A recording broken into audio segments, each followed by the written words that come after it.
தமிழ்நாட்டில் இவ்வளோ தத்துவம் வந்து யாருமே மதிக்கலை. இந்துங்கிற பேரில் தமிழ்நாட்டில் வள்ளலாருக்கு மதிப்பு கொடுத்தாங்களா? வள்ளலாரை வச்சு நீங்கள் பிஸ்னஸ் சீஸாவும் வேதாத்திரியும் பண்ணுறீங்க, அதுக்கு தான் நீங்கள் போகிறீங்க. ஆனால் வள்ளலாருக்கு மதிப்பு கிடைச்சிதா? வள்ளலார் மதிப்பை இழக்க, சன்மார்க்கத்தை இழக்க வச்சா இந்து தேவைப்படுது. மதிப்பை இழக்க வச்சிங்கன்னா வேதாத்திரிக்கோ இல்லை ஈசாவுக்கோ அது பயன்படுதில்ல. அப்போ அவங்க பயன்படுத்தும் போது இந்த வள்ளலாருடைய கணம் வீணாக போகுது. அப்போ நமக்கு கோபம் வருது. ஏன் வள்ளலாருடைய கணத்தை வள்ளலார் பேரில் தானே சொல்லணும், அப்புறம் என் பேரில் ஏன் மாறும்? அது வள்ளலாருடைய கணத்தை வள்ளலார் பேரில் சொல்லாத என் பேரில் மாறினா அது அயோக்கியத்தனமா இல்லையா? அப்போ அதுக்கு நான் என்ன பண்ணுறேன்னா, அப்போ எனக்கு அந்த சொல்லு மேலே கோபம் வருது. இந்த கோபம் வரலைன்னா நீங்கள் வீணாக போனோம். ஏன்னா உங்களுக்கு விவரம் பத்தலைன்னு தானே அர்த்தம். அப்போ அந்த பேரில் நீங்கள் அதிலிருந்து வெளியே வர்றதுக்கு கவனம் இருக்குதா அப்படிங்கிறது தான் அதோட கேள்வி. அப்போ அந்த கேள்வியில் தான் நம்ம ஒரு வார்த்தைக்குள்ளே, இந்த வார்த்தையை நான் பேசும்போது எனக்கு அர்த்தம் தெரியுதுன்னு பேசணும். ஏன் கல்யாணம் பண்ணும்போது பொண்டாட்டியோட வாழணும்னு தெரிஞ்சு தானே கல்யாணம் பண்ணுறான். டைவர்ஸ் பண்ணா கல்யாணம் பண்ணுறான்.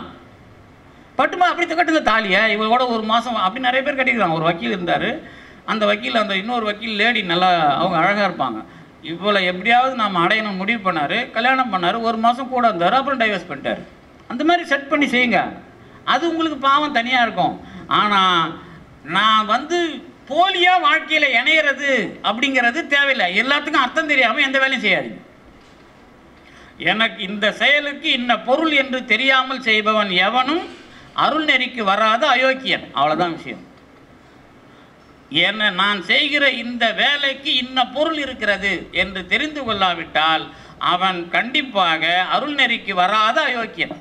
அவ்வளோதான். நான் அயோக்கியன் மொத்தமாக திட்டல, அருள் நெறிக்கு வராத அயோக்கியத்தனம். யோக்கியன்னா அந்த முறை இல்லாதவர்கள், அவ்வளோதான்.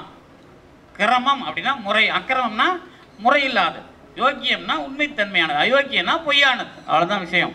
அப்போ நாம் அதுக்குள்ளே என்ன பண்ணுறோன்னா, நான் உண்மைத்தன்மையாக இருக்கிறேன் என்பதை உணராதவர்களுக்கு வள்ளல் பெருமான் உணர்த்துகிற வாழ்வியலுடைய அடிப்படை கண்டிப்பாக கிடையாது, கிடையவே கிடையாது. அப்போ அதில் தான் நம்ம ரொம்ப தெளிவாக இதுக்குள்ளே வந்து என்ன பயணப்படுறோம். அப்போ என்னுடைய வாழ்க்கையில் நான் வந்து இங்கே தான் போயிடுச்சு. அப்போ நான் என்னுடைய வாழ்க்கையில் வந்து நான் அதுக்குள்ளே போகிறேன் அப்படின்னு சொன்னால், நான் எந்த தன்மையை என்னுடைய தாக்கத்தில் வைக்கிறேன், அதான் நினைந்து என்ன தாக்கணும். அது என்ன தாக்கல்னா எனக்கு நினைப்பே கிடையாது. இல்லை, நினைப்பு எப்போ வரும் உங்களுக்கு? முதல்ல நினைப்பு எப்போ வரும்? வள்ளல் பெருமானுடைய சரியில்லை, நினைப்பு எப்போ வரும்? வள்ளல் பெருமான் மட்டும் இல்லை, வாழ்க்கையில் உங்களுக்கு எப்போ நினைப்பு வரும்? ஒரு தாக்கம் வந்தால் தானே நினைப்பு வரும், இல்லைன்னா நினைப்பே நினைக்க மாட்டீங்கல்ல. அப்போ நினைவு எனக்கு வருகிறது என்று சொன்னால் என்னை அது தாக்க வேண்டும். என்னை தாக்குகிற விஷயம் எது சொன்னால் அது உண்மையானது, அவ்வளோதான். அது தவறானதுங்கிறது வேற, சரி தவறு வேற, உண்மை வேற. புரியுதா உங்களுக்கு? அது நான் எனக்கு நடந்ததை ஏற்றுக்கொள்ள வேண்டும், அது உண்மை. அது சரி என்பதும் தவறு என்பதும் அறம். புரியுதா உங்களுக்கு? அப்போ அதுதான் தமிழ்ச்சொல். உலகத்திலேயே இந்த மாதிரியான ஒரு இந்த அடிப்படையோடு கூட மொழியை வைத்திருக்கிற ஒரே மொழி தமிழ் தான். அதாவது சரி தவறுங்கிறத, சரிங்கிறத உண்மைன்னு சொல்லக்கூடாது. சரி தவறு என்பது வேல்யூ பேஸ், மதிப்பு வழங்குறது. ஆனால் நடந்தது எல்லாமே உண்மைதான். அது சரியானதா தவறானதா என்பது மதிப்பீடு. இந்த மாதிரி ஏதாவது ஒரு தத்துவம் உலகத்தில் இருக்குதான்னு கேளுங்களேன் அவனையாவது பார்த்து. ஒரு பயலும் கிடையாது. உலகத்தில் இருக்கிற எந்த தத்துவத்திலையும் முதல்ல எல்லாத்தையும் உண்மைன்னு சொல்லி ஏற்றுக்கிறதுக்கு எவனுக்கும் தகுதி கிடையாது. அப்போ உண்மை என்று சொல்லுவதை நான் உணராமல் செய்கிறவர்கள் தான் அகத்தே கருத்து புறத்தே வெளுத்தவர்கள். அப்போ நான் உண்மை என்று சொல்லுவதை புறந்தள்ளுகிறேன் என்று சொன்னால் சரியில்லை என்று அந்த உண்மையை புறந்தள்ளணும். நான் ஏற்றுக்கொள்ளுகிற வகையில் ஒரு உண்மை செல்லுதுன்னு சொன்னால் அது கடவுளிடம் கொண்டு செல்லுகிறது அப்படின்னு அர்த்தம். ஒரு உண்மை தொடர்ந்து என்னை ஏற்றுக்கொள்ள செய்து வளர்க்குமானால் அது போய் சேர்ற இடம் தான் கடவுள். அதுக்கு நடுவில் நம்ம எல்லாருமே வந்து ரொம்ப நான் தான் எதுக்கு முதல்ல ஒரு கொட்டேஷனை படித்து காமிச்சேன். 72ல் மனம் சலிப்பு உண்டாகிறது யார் சொன்னது? 74ல் சித்தி அடைகிற மனிதர் சொன்னது 72ல். அப்போ நாமெல்லாம் சப்ப. புரியுதா உங்களுக்கு? அந்த கணத்தை உணர்றதுக்கு தான் நான் அதை படித்து காமிச்சேன். அப்போ நாமெல்லாம் பெரிய இவன் மாதிரிலாம் பேசிட்டு கூடாது, இப்போ நான் உட்பட. அப்போ நாம் பேசுறது என்னன்னா, எனக்கு தெரிந்ததை அந்த தன்மையோடு நான் பேசுறது தான் உண்மைத்தன்மை. அதில் அழுத்தமாக இருக்கிறார் அவர் அப்படின்னா அதுக்கு பேர்னா அதில் இருக்கிற உண்மை. அது சரி என்று சொல்லப்பட்டால் மேலே ஏறுகிறது, தவறு என்று சொன்னால் விளக்கப்படுகிறது. அப்போ விளக்குவதற்கும் ஏற்றுக்கொள்வதற்கான மனநிலையை நான் எதில் தரணும் அப்படின்னா, எனக்கு அதற்கான பொருள் அழுத்தமாக தெரிய வேண்டும். அதனால் பொருள் புரியாத தன்மைகளில் நடவடிக்கைகளில் இறங்காதீர்கள் அப்படிங்கிறது தான் வள்ளல் பெருமான் உணர்த்துகிற முறை. நான் உறவலனும் அப்படின்னு என்ன அர்த்தம்? உண்மையை நம்புங்கடான்னு அர்த்தம். அதானே அதுக்கு அர்த்தம். நான் பொய் உரைக்கலேன் அப்படிங்கிறாருல, அப்படின்னா என்ன அர்த்தம்? அப்போ இந்த கோபம் வருது, அந்த கோபத்தை கூட அந்த மனிதன் மாதிரி எவனாலையும் எழுத முடியாது. டேய் நான் பொய் சொல்லணும்னு இப்போ எனக்கு மூஞ்சில் தெரியுது இல்லை, அது அவர் மூஞ்சில் தெரியாது. ஏன்னா பொய் உரைக்கலேன் உறவலனும் அப்படிங்கிறதுல அவருக்கு மொத்த கோபத்தையும் அழுக்கிட்டு என்ன பண்ணுறாரு, மென்மையாக அதை வெளியிடுறார். வள்ளல் பெருமானுடைய வாழ்க்கையில் உங்களுக்கு தெரியுமா, அது நீங்கள் நினைக்கிற மாதிரிலாம் வள்ளல் பெருமான் வந்து சின்ன வயசுலேருந்து கடவுள் மாதிரிலாம் சுற்றிட்டு இல்லை. அவர் 1825 1858 வரைக்கும் அவர் வாழ்க்கையை பற்றி என்ன தெரியும் உங்களுக்கு? ஏதோ வந்து தெய்வமணி மாலை எழுதியிருக்கிறாரு, தொண்டமண்டல சதகம் பதிப்பிச்சிருக்கிறாரு, அப்புறம் ஒழிவில் ஒடுக்கம் இதை தவிர என்ன தெரியும்? அதை வச்சு தான் நிறைய பேர் பிஸ்னஸ் பண்ணுறாங்க. இந்த கண்ணாடியில் பார்த்தாரு அப்படி வாங்க கொஞ்சம் பேருக்கு, நாங்களும் கண்ணாடியில் காட்டுறோம்லாம் கொஞ்சம் பேர் தொழில் பண்ணிகிட்டு இருக்கிறாங்க. வந்து வள்ளலார் நடுவில் என்னன்னா பிஸ்னஸ் பண்ணட்டுமே, நான் வேணான்றேன்ப்பா, வள்ளலாரும் பண்ணியிருக்கிட்டான். ஆனால் அவர் அதை சொல்லலையே உங்களுக்கு. வள்ளலார் அந்த வழிக்கு போகலன்னு நான் சொல்ல வரல, ஆனால் அவர் அந்த வழிக்கு போங்கன்னு உங்களுக்கு சொல்லலை. அதையா நீங்கள் வியாபாரம் பண்ணுறீங்கன்னு கேட்குறேன் நான். அது ஒரு குரூப் வியாபாரம் பண்ணி என்ன வேற கூப்பிட்டு வம்புக்கு எடுத்து ஓடி வந்துட்டேன் நான். அப்புறம் கண்ணாடியில் நீங்கள் வச்சு உங்களுக்கு ஒரு ட்ரெஸ்ஸை கொடுத்து உங்களுக்கு ஒரு கண்ணில் வலி பயிற்சி கொடுக்குறேன், நடுவில் பாருங்கள் அப்படின்லாம் கூப்பிட்டவர் எனக்கு பயிற்சியை கொடுக்காம அவர் பாட்டுன்னு என்னை திட்ட ஆரம்பிச்சிட்டார். இவர் எப்படி மாணிக்க வாசகரை வந்து மரமெலடிலாம் சொன்னதெல்லாம் மாற்றி எழுதலான்னு அந்த அவருக்கு வாதனை எப்படி வருது பாருங்க. ஒரு பயிற்சி தர வேண்டியவருக்கு வாதனை எப்படி வருதுன்னா அவருக்கு வேணால் அதில் வருது. அதனால தான் இந்த வினையை வெளியே கொண்டு வர்ற அந்த காலம் வந்து ரொம்ப கவனத்துக்குரிய காலம் அருள்நெறியில். அருள்நெறியில் சரி தவறு என்பதை காட்டிலும் மொத்த பழைய வாழ்க்கையினுடைய அந்த தவறான விஷயங்கள்லாம் உங்கள்கிட்ட வெளியே வரணும். அந்த காலத்தில் கவனமாக இருக்கிறதுக்கு வாய்ப்பு கிடைக்குதா பாருங்க. அதுதான் அந்த நான் வந்து இன்ன தப்பு செஞ்சேனோ 2 பேரும் சொல்கிறது. அவர் செஞ்சதுன்னு இல்லை, எந்தெந்த பிட்டுலாம் உங்களை விடாது. அதாவது வந்து வாழ்க்கையில் ஒரு தவறுகளை வந்து பட்டியல் போட்டாக்கா ஒரு 4-5 என்னது அது வால்யூம் போட்டுடலாம் புத்தகம். உலகத்தில் எத்தனை பேர் எத்தனை விதமாக தப்பு பண்ணுறாங்க அப்படிங்கிறத பட்டியல் போட்டிங்கனாக்கா நீங்கள் எழுதிக்கிட்டே இருக்கலாம், பல ஆயிரக்கணக்கு பக்கம் எழுதலாம். ஆனால் எது மையமாக உங்களை வாழ்க்கையில் தாக்கி அதில் மாட்டாமல் அதில் தெளிவு வரணும் அப்படிங்கிறதுக்கான ஒரு பட்டியல் தான் வள்ளல் பெருமானும் பாம்பன் சாமியும் கொடுத்துருக்குறாங்க. இதுக்கு இது நடக்குமா, நடந்திருக்குமா, இதுக்கு இது மாதிரி பண்ணியிருப்பனா, இது ஆயிருக்குமா அப்படின்னு ஒரு டேலி பண்ணணும் நாம். இப்போ பண்ணது இன்னும் இல்லாத இந்த பழைய வினையை கழிக்கிறது தான் பெரிய தொல்லையே. இப்போ அதுதான் அவர் சொன்னார், புகையாக வெளியே போகணும். அந்த புகையாக வெளியே போகுமா அப்படின்னு கேட்டிங்கன்னா ஒரு உருவம் கொடுக்குறோம் அதுக்கு. புகையாக எப்படி வெளியே போகணும், அதில் ஒரு சிக்கல் பின்னாடி வெளியே போகணுன்னாரு. மண்டை வழியாக போகுமா எப்படி வருதுன்னு எனக்கு தெரியல, நானும் அதுதான் யோசனை பண்ணிக்கிறேன். ஏன்னா வந்து இப்போ நமக்கு அருள் ஜோதி வட்டம் நாம் கொடுப்போம் எல்லா மகான்களுக்கும். அந்த வட்டமாக இல்லாமல் அது வந்து புகை வட்டமாக போகுமா ஒளி வட்டமாக போகுமா அப்படின்னு நம்ம அது என்ன மாதிரி ஒரு கிறுக்கம் கேட்பான்ல. இப்போ நாம் எதுக்கு இதை கேட்குறோம் அப்படின்னு கேட்டிங்கன்னா, அப்போ என் எண்ணம் தெளிவடையணும் அப்படிங்கிறது அது ஒரு விஷயம். அப்போ எண்ணம் தெளிவடைகிறதுக்கு நடுவில் இந்த தியானத்துக்கும் என் வாழ்க்கைக்கும் ஒரு சம்பந்தம் வேணும். இதே விஷயத்தில் வள்ளலாரும் மாட்டியிருக்கார். அதுதான் 30 வருஷத்து வாழ்க்கையில் பதிவு பண்ணாத பல விஷயங்கள். அதில் தான் திருவொற்றியூரில் இருந்த அந்த மடங்கள் அவரை இழுத்து போட்டு வச்சுருந்துருக்குது. வேற வள்ளலார் வீட்டுக்கே போக விடாமலாம் பண்ணியிருந்துருக்குறாங்க. அதில் மாட்டினவர் அதெல்லாம் சொல்லலை. அதில் சொன்னது காணாமல் போச்சா அது தெரியாது நமக்கு. ஆனால் அந்த விஷயம் ஒன்று கூட உங்களுக்கான 6 திருமுறையில் 5 வேணான்னு பாருங்க, அதில் கூட அது இல்லை. ஏதோ குடும்ப கோஷத்துக்குள்ளே ஒரு சில விஷயங்களை கொடுக்குறாரு. ஆனால் அவர் கண்ணாடியில் முருகனை பார்த்த விஷயத்தை சொன்னது வேற, இவங்க சொல்கிற கண்ணாடி வேற. உங்களுக்கு எப்போ நெத்தி துடிக்கும், நீங்கள் எழுப்பி துடிக்க வைப்பீங்களா, உங்கள் எண்ணத்தை கடவுள் கண்காணிக்கிறாருங்கிறப்ப அது துடிக்குமா கேட்டு பாருங்க. நான் எழுதி தர தயாராக இருக்கிறேன். நீங்கள் நினச்சி அப்போ துடிப்பு இருக்குதுன்னு காட்டும். ஆனால் தொடர்ந்து அதுவாக துடிச்சிட்டு இருக்கணும்னா உங்களை கடவுள் கண்காணிக்கிறாருன்னு அர்த்தம். எப்படி துடிக்காது, அதுவாக துடிக்கணும். இப்போ 2 புருவ மத்தி இருக்குது, 2 புருவங்களுக்கு மத்தியில் அருட்பெருஞ்சோதி ஆண்டவர். இப்போ இது டென்டேட்டிவ், இது வந்து பர்மனெண்ட் கிடையாது, அதை மட்டும் ஞாபகம் வச்சுக்க. அதாவது இந்த தகரம், அதை வெளிக்கு உள்வெளின்னு சொல்கிறாருல்ல வள்ளல் பெருமான் பாம்பனார் தகராலை, அது வந்து இந்த இடம். புருவமத்திங்கிறது டென்டேட்டிவ் தான். டென்டேட்டிவ்னா ஒரு தற்காலிகமானது. இந்த தற்காலிகமான விஷயங்கிறது இந்த பொறப்பில் கண்டிப்பாக உங்களுக்கு தேவையானது. இந்த பொறப்பு முடிவுக்கு வரும்போது எனக்கு நான் என்று சொல்லப்படுகிற அந்த தகராலயத்தில் இருக்கிற கடவுள் வேலை செய்யும்போது தான், அப்போ தான் அன்புருவம் இன்புருவம், அப்புறம் வந்து மரணமில்லா பெருவாழ்வு மாணிக்க வாசகர் பெற்றார் சொல்கிறார் பாருங்கள் வள்ளல் பெருமான். முதல்ல அன்பு உருவம், பின்னர் இன்பு உருவம் அப்படின்லாம் சொல்கிறார் பாருங்கள். அந்த உருவம் பெறுதெல்லாம் ரொம்ப அழகாக வள்ளல் பெருமான் வந்து அதை வந்து நம்ம நூல்கள்லாம் நீங்கள் நல்லா பார்க்கலாம். அதாவது உடம்பு எப்படி மாறினது அப்படிங்கிறதெல்லாம் நீங்கள் ஒரு சின்ன சின்ன விஷயம் சொல்லிடுறேன். திருநிலை அப்படிம்பார் முதல்ல. திருநிலை, இந்த திருநிலைனே ஒரு ஊர் இருக்குது தெரியுமா? திருக்கழுக்குன்றதுக்கு முன்னாடி இருக்குது திருநிலை, முடிஞ்சா பாருங்கள். அதாவது வந்து அந்த பாட்டையே படிக்கிறேன். நான் செய்த புண்ணியம் என்னுரைக்கேன், பொது நன்னியதோர் வான் செய்த மாமணி என் கையில் பெற்று நல் வாழ்வு அடைந்தேன், ஊன் செய்த தேகம் ஒளி வடிவாக நின்று ஓங்குகின்றேன், தேன் செய்த தெள்ளமுது உண்டேன் கண்டேன் மெய் திருநிலையே.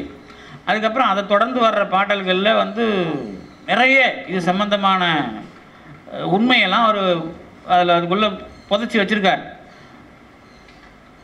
மண்ணுகின்ற பொன் வடிவும் மந்திரமாம் வடிவும் வான் வடிவும் கொடுத்து எனக்கு மணிமுடியும் சூட்டி பண்ணுகின்ற தொழிலைந்தும் செய்திடவே பணித்து பண்புற என் அகம்புறமும் விளங்குகின்ற பதியே உண்ணுகின்றதோறும் எனக்கு உள்ளமெல்லாம் இனித்தே ஊறுகின்ற தெல்லமுதே ஒரு தனி பேர் ஒளியே மின்னுகின்ற மணிமன்றில் விலங்கு நடத்தரசே மெய்யும் அணிந்தருள்வோய் பொய்யும் அணிந்தருளே என் பொய்யும் அணிந்தருளே. இதுக்குள்ளே இன்னும் நீங்கள் உள்ளெல்லாம் போனீங்கன்னா ரெண்டு வடிவத்தை சொல்லி ஒரு வடிவம் அதுக்குள்ளே வந்து கலக்குது அப்படிங்கிறதெல்லாம் ரொம்ப தெளிவாக சொல்கிறார். ரெண்டு வடிவம் ஒரு வடிவமாக மாறுறது அப்படிங்கிறதெல்லாம் அதுக்குள்ளே வருது. அதை பற்றி நம்ம தனியாகவே ஞானம் சரியில்லை, நான் அதை பற்றி பேசும்போது வாய்ப்பு இருக்கிறவங்க அதை கேட்டுங்க. ஏன்னா அதுக்குள்ளே போய் என்னென்ன படிநிலையில் கடந்து அதை பேசுகிறது அப்படிங்கிறது அது வரும். இப்போ எதுக்கு இதெல்லாம் தொடங்கணும் அப்படின்னா, எண்ணம் இந்த வாழ்வியல் உணர்த்தும் வாழ்வியல் அப்படிங்கிறதுல வள்ளல் பெருமான் கடைசியாக என்ன சொல்கிறார்னா, வெளியே இருக்கிறேன் இனிமேல் உள்ளே இருப்பேன்னார். ஞாபகம் இருக்குதா எல்லாருக்கும்? இப்போது நான் வெளியே இருக்கிறேன், கதவை பிடிக்க போகிறேன், எனக்கு கதவு திறந்தாச்சு, உங்களுக்கு கதவு பூட்டியாச்சு, நீங்கள் இனிமேல் என்னை வெளியில் பார்க்க முடியாது, எல்லார் உள்ளத்திலேயும் நான் இருந்து உங்களுக்கு உணர்த்த போகிறேன். அந்த உணர்த்தும் வாழ்வியலில் இப்போ நான் பேசுகிறேன் அப்படின்னா, நீங்கள் வந்து வள்ளலார் இவருக்குள்ளே உணர்த்துறாரு அப்படின்னு யாராவது சொன்னீங்கன்னா, என் பேச்சு நல்லா இருக்குது ஆனால் என்னை ஒத்துக்கலைன்னு அர்த்தம். கரெக்டானே? கொஞ்சம் அதுக்குள்ளே இது இருக்குது இல்லை, இந்த ஆள் நல்லா தான் பேசுகிறான் ஆனால் இவன் திமிர் பூச்சுவான், ஆள் பார்த்தா தம்மா துண்டுகிறான், இவன் பேசல, அது வள்ளலார் பேசினார். ஆனால் வள்ளலார் தான் பேசுகிறாரு அப்படின்னு யாரால சொல்ல முடியும்? இப்போதைக்கு உங்களால் முடியாது, என்னாலேயும் முடியாது. ஆனால் மகான்கள் நம்ம படிநிலையை வளர்த்துறாங்க, அது மட்டும் எனக்கு தெரியும். நான் வந்து அவங்க பேசுகிறாங்க இவங்க பேசுகிறாங்கன்னு சொல்ல மாட்டேன். என் படிநிலையில் இன்றைக்கி ஒரு விஷயத்தை உணர்த்துறாங்க அப்படின்னா, நேற்று பஸ்ஸில் நாம் இதை அவன் இறங்கும்போது தெரியாது கண்டக்டர் கேட்டுன்னு சொன்னால் வேலை முடிஞ்சு போச்சு. ஆனால் அதுக்குள்ளே நான் ஒரு போராட்டத்தை சந்திக்கணுமாங்கிறப்ப எனக்குள்ளே மகான்கள் வேலை செய்ய ஆரம்பிச்சுட்டு, நான் ஒழுங்காக இருக்கிறதுக்கு அவங்க காப்பாற்றினால் ஒழிய நான் அந்த நேரத்தில் அந்த வினையை தவிர்க்க முடியாமல் மாட்டிப்பேன். இதுதான் உள்ளே இருந்து உணர்த்துறது. எனக்கு தெரிஞ்சது இவ்வளோதான், நீங்கள் ரொம்பலாம் பேசுகிறதுலாம் எனக்கு தெரியாது. அப்போ என்ன விஷயம் அப்படின்னு கேட்டிங்கன்னா, இந்த உணர்த்துகிற விஷயத்துக்குள்ளே நான் முதல்ல நினைக்கிறதுக்கு வர்றதுக்கு, என் வாழ்க்கையில் உண்மைத்தன்மைக்கு நான் வர்றதுக்குள்ளே இருக்கிற இந்த தடைகளில் தான் இவ்வளவு விஷயத்தையும் நான் பேசிகிட்டு இருக்கிறேன். நான் ரொம்ப வந்து நீங்கள் அதிகமாக அதுக்குள்ளே போங்க இதுக்குள்ளே போங்க அப்படிலாம் கிடையாது. இந்த உணர்த்துகிற விஷயத்துக்குள்ளே எது உணர்த்தும், எதை உணர்த்துகிற மாதிரி நான் ரீவைண்ட் பண்ணி பார்க்குறேன், எது எனக்கு டேலி ஆகுது அப்படிங்கிற விஷயத்தெல்லாம் நான் கொண்டு வந்திருக்கிறேன். இப்போது இந்த கொண்டு வந்த விஷயத்தில் வள்ளல் பெருமானும் இறுதி காலத்தில் எனக்கு சலிப்பு வருதுன்னு சொன்னார்னா, அந்த சலிப்பு வந்து எவ்வளவு பெரிய மனநிலையை அவருக்கு தடுக்குது அப்படின்னு பார்க்கணும். அதுதான் நான் குழந்தை வடிவத்தையும் சொன்னேன். அடிக்கிறதுனா நீங்கள் எந்த மாதிரியான நிலைமையில் உங்களை முழுக்க அது தடுக்குது அப்படின்னா, அதுக்கு ஒரு வரலாற்று பிறப்பை கடவுள் வச்சிருக்கிறார். வரலாறுனா நம்ம உலகத்தில் நாம் பிறந்து நம்ம கூட இருக்கிறவங்க மூலமாக தான் நமக்கு இதெல்லாம் புரிய வைக்கப்படுகிறது. நாம எதையும் புரிஞ்சிக்கல, புரிய வைக்கப்படுகிறது. இதான் நம்ம, அதனால தான் மறைப்பித்தல்னு சொல்கிறது. நமக்கு நேராக புரியுதுன்னா அது சொல்கிறதாயிடும். அப்படி தான் நீங்கள் இப்போ தியானத்தில் கூட அழகாக சொன்னார். இந்த சித்தர்கள்லாம் பாடுறாங்கல்ல, பேசுகிறவங்களால் அடைய முடியாது, அதுக்கு ஒரு பயிற்சி வேணும்னு சொல்லிட்டு. இந்த பேசுகிறவங்களால் அடைய முடியாதுன்னா என்ன அப்படின்னு கேட்டிங்கன்னா, இதை பற்றி பேசிக்கிட்டே போகிறது இல்லை. அது தியானத்தை பற்றி பேசினாலும் பேசுகிறது தான். இப்போ தத்துவம் பேசுவோம், நாங்கள் தத்துவம் பேசும்போது என்ன சொல்லுவோம்னா, வேதத்தை பேசினாலும் அது அசத்து தான். என்ன புத்தகம் அது, புரியுதா உங்களுக்கு? அதனால தான் வள்ளலார் என்ன பண்ணுறாருன்னா, திருமுறைகளை மெய்மொழி பொருள் அப்படின்னு எழுதுறார். புரியுதா உங்களுக்கு? ஏன்னா அது வந்து அசத்து கிடையாது. ஏன்னா அதுதான் ஊன் படிக்கும் உயிர் படிக்கும்னு எழுதுறது. அப்புறம் கடவுளும் படிக்கிறார் அப்படின்னு எழுதுறதுனா என்னன்னா, அந்த மாதிரி படித்தாதான் அது சத்து அப்படின்னு எழுதுவோம். அப்போது நாம் என்ன பண்ணுறோம் அப்படின்னு கேட்டிங்கன்னா, எதை பேசுவது, பேசுகிற விஷயம், சிந்திக்கிற விஷயம் அப்படிங்கிறத தாண்டி எனக்குள் அது அனுபவமாக மாறினால் அது எனக்கு புரிய வைக்கணும். அதனால தான் நினைந்து வள்ளல் பெருமானுடைய ஞானசரியனுடைய தொடக்கம் வாழ்க்கையில் நினைந்து ஏன் அப்படி வருதுன்னு கேட்டிங்கன்னா, உங்களுக்கு நீங்கள் தியான நினைப்புங்கிறது ஒரு வகை. இந்த தியான நினைப்பு உங்களுடைய வாழ்க்கையில் நினைக்க வைப்பதற்கு உதவுமானால், அது ஒத்திட்டு போகுமானால் தான் உங்களுக்கு வாழ்க்கையை தவிர, இல்லைன்னா வாழ்க்கை கிடையாது. இல்லைன்னா அது ஒரு ஏமாத்துற விஷயம். அப்போ என்னுடைய வாழ்க்கையில் நான் செய்கிற வேலை எனக்கு கற்றுக் கொடுக்கணும். நான் செய்யும்போது இந்த பிரச்சனை வந்தால், இந்த பிரச்சனையில் நான் யாராக இருக்கணும்? இப்போது ஒன்றும் பிரச்சனை இல்லை, அந்த பையன்கிட்ட கொஞ்சம் கையை உள்ள வைன்னு சொல்லலாம். இப்போ ஏன் அவனை நான் கையை உள்ள வைன்னு சொல்ல முடியல, அவன் கேட்பானா கேட்க மாட்டான், அதை வச்சு சண்டை வருமா, அப்படிலாம் யோசனை வரும். இப்போ இதுக்குள்ளே என்ன அப்படின்னு கேட்டிங்கனாக்கா, இயற்கையாக எத்தனை மனிதர்கள், அதாவது சின்ன சின்ன விஷயங்களில் இயல்பாக உங்களுக்கு கைகூடி வந்திருக்கிறது அப்படின்னு யோசனை பண்ணி பட்டியல் போடுங்களா பார்ப்போம். போகிற வேலையில் மயங்கிடுவோம். அங்கே நமக்கு எது தேவையோ அதுக்குள்ளே போய் நிற்போமே தவிர, நாம் எதிர்பார்ப்பது அடுத்தவர்களுக்கு இடையூறாக இல்லாமல் இருப்பதற்காக எத்தனை விஷயங்களை இயல்பாக மாற்றி இருக்கிறோம். யாராவது எடை போட்டிங்கன்னா மார்க்கு கம்மியாக, ரொம்ப கம்மியாக இருக்கும், மைனஸில் போகாது உங்களுக்குலாம். ஆனால் எல்லாருக்கும் மனிதர்களுக்கெல்லாம் மைனஸில் தான் போயிட்டு இருக்குது. உங்களுக்கு மைனஸ் இல்லாமல் இருந்தாலே பெரிய விஷயம். ஏன்னா ஆன்மீகத்தில் இருக்கிறவங்க தான் முதல்ல ரொம்ப தப்பே பண்ணுறாங்க. இப்போ மற்றவனாவது தப்பு பண்ணால் கொஞ்சம் தான் உங்களுக்கு அந்த திருப்பி அடிக்கிற விஷயம்லாம். நாம் தப்பு பண்ணால் திருப்பி அடிக்கிறது ரொம்ப பிரச்சனை. இப்போ நம்ம கூட அந்த காலையில் ஒன்று ஆரம்பித்தேன், புண்ணியம் செஞ்சால் உங்கள் வாழ்க்கை எப்படி இருக்கும்? நம்ம வாழ்க்கை புண்ணியம் செஞ்சால் என்னவாக இருக்கும்? வள்ளலார் கூட எழுதுறாரு அதெல்லாம். ஆனால் அந்த இடத்துல இந்த மாதிரி விசாரணை தேவை. புண்ணியம் செஞ்சால் வாழ்க்கை நல்லா தான் இருக்குங்க. நல்லா இருக்குன்னா எப்படி இருக்கும்? புண்ணியம் செஞ்சால் எந்த மாதிரி நல்லாயிருக்கும் அது தெரியல. ஆனால் நல்லா இருக்குன்னு மட்டும் தெரியுது. இது வேறு, அது ஏதாவது சொல்லி இந்த ஆள்கிட்ட மாட்டிக்கிட்டா வம்பா போடுமே அப்படின்னா என்ன நல்லா இருக்கும்? புண்ணியம் செஞ்சால் செஞ்சுட்டு போங்க, நானாக வேணாங்கிறேன். இப்போ நான் வந்து என்னுடைய வாழ்க்கை பிறப்பை ஒழிக்கணும், கடவுள்கிட்ட சேரணும் அப்படிங்கிற எண்ணத்துக்கு வரணும். அதான் இறுதி. அதுக்கு முன்னாடி தான் எங்கள் குடும்பம் நல்லா இருக்கணும், எல்லாம் நல்லா இருக்கணும் அப்படிங்கிறது. என் குடும்பம் நல்லா இருக்கக்கூடாதுன்னு யாரும் நினைக்க மாட்டோம். ஆனால் இந்த பிறப்பு எனக்கு இனிமேல் இந்த மாதிரி வேணாம் அப்படின்னு நினைக்கிற விஷயத்தை வள்ளல் பெருமான் எழுதுறாரு. பார்த்தீங்களா உங்களுக்கு? அவர் வந்து நான் சின்ன வயசுலேயே இந்த பொருளிலிருந்து, அதாவது ஓதாமல் உணர்ந்ததுக்கு பிறகு ஆசையிலிருந்து வெளியே வர்றதை பற்றி அவர் நிறைய பாடியிருக்கார் வள்ளல் பெருமான். ஒன்று சொல்கிறேன். அதாவது வள்ளல் பெருமானுடைய அனுபவம் யாருக்காவது வருதா அப்படிங்கிறத இப்படியாவது நினச்சி பார்க்குறீங்களா அப்படின்னு கேட்குறார். அதுக்காக தான், வேறு ஒன்றும் இல்லை. பொருள் ஆசையை பற்றி எழுதுகிறார். காசில் எனக்கு ஆசை இல்லாததுக்கு அறிவில்லாத சிறு பருவத்தும் அடுத்தவர் கொடுத்த காசு அவர் மேல் எரிவதும் மேட்டில் எரிந்ததும் எனக்குள் இருக்கின்ற நீ அறிந்ததுவே. இங்கே தான் நமக்குள் இருக்கிற கடவுள் உணர்றது. பணத்திலே சிறிதும் ஆசை ஒன்றில்லை, நான் படைத்த பணங்களை பலகால் கிணற்றிலே எரிந்தேன், குளத்திலும் எரிந்தேன். அப்புறம் அருளினை அளிக்கும் அப்பனே, அதை சொல்லிடலாம். பொருளிலே, இந்த பாட்டு தான் உங்களுக்கு ஒரு முக்கியமாக நம்மளை மாதிரி ஆளுங்களோட ஞாபகம். பொருளிலே உலகம் இருப்பது, இதை ஏற்றுக்கிறார். இந்த உலகம் பொருளில் தான் இருக்குது. ஆதலினால் புரிந்து நாம் ஒருவர்பால் பலகால் மருவினால் பொருளின் இச்சையால் பலகால் மருவுகின்றான் எனக்கருதி வெறுவர் என நான் அஞ்சி. இந்த பயிற்சி புரியுதா? ரொம்ப டச் வச்சுக்கிட்டிங்கன்னா இவன் நம்மகிட்ட ஏதோ எதிர்பார்க்குறான் போலக்குது அப்படின்னு ஒரு விஷயம் வருது இல்லை. அதனால் பணக்காரங்கிட்ட நான் போகிறதே இல்லைங்கிறாரு. பொருளில், அதாவது அது மட்டும் இல்லை, அதில் நீங்கள் என்னெல்லாம் லிஸ்ட் வைக்கிறீங்களோ அந்த எல்லாத்தையும் சேர்த்துக்கலாம். பொருளினால், ஒரு ஆள்கிட்ட பொருளினால் இந்த உலகம் இருக்குது. அதனால் என்ன பண்ணுறோம், பல கால் ஒருத்தர்கிட்ட போயிட்டு வந்தால் 4 நாள் வந்துட்டான். இப்போ உங்களுக்கு அப்படி தான் பெரும்பாலும் நம்ம வாங்கிறத ஒத்தி விட்ருங்க. கொடுக்குறதே வந்து நான் முதல்ல கேட்ட உடனே கொடுக்க மாட்டோம். வச்சுக்கிட்டு நாளைக்கு ஏற்பாடு பண்ணுறோம், அப்படி பண்ணுறோம், இப்படி பண்ணுறோன்னு கொடுப்பான்ல. அது ஏன் அப்படி? 2 காரணம் இருக்கும். ஆனால் தப்புலாம் சொல்லக்கூடாது. அதை இவன் உண்மையிலே திருப்பி கொடுப்பானா? ஏன்னா நம்ம ஆளுங்க வாங்குறப்ப வருத்தப்படுறது, கொடுக்குறப்ப அவன் நினைக்க மாட்டான். ஏன்னா கொடுக்குறப்ப காசு நினைக்க வச்சிடும். மொத்தமாக கொடுக்காம கொஞ்சம் கொஞ்சமாக கொடுப்போம். அவன் குத்தாம் பாரு, அவன் அந்த மொத்த காசையும் பார்க்கக்கூடாது. பணக்காரனாக இருந்தால் வட்டியை பார்த்துருவான். அதனால தான் அந்த கேரக்டர் போச்சு. இன்னொன்று என்ன அப்படின்னா, காசு வாங்குறான்னா அந்த காசோட வலிமை இவனுக்கு தெரியுதா, உண்மையிலே இவனுக்கு வருத்தம் இருக்குதா அப்படிங்கிறது அது ஒரு டெஸ்ட்டு. கேட்ட உடனே கொடுக்கறது தான் பிச்சை. மீதி வந்து ஏதாவது ஒரு வகையில் அதை டாக்குமெண்ட்டு அது இதுன்னு உணர வைக்கிறோம் பாருங்கள்.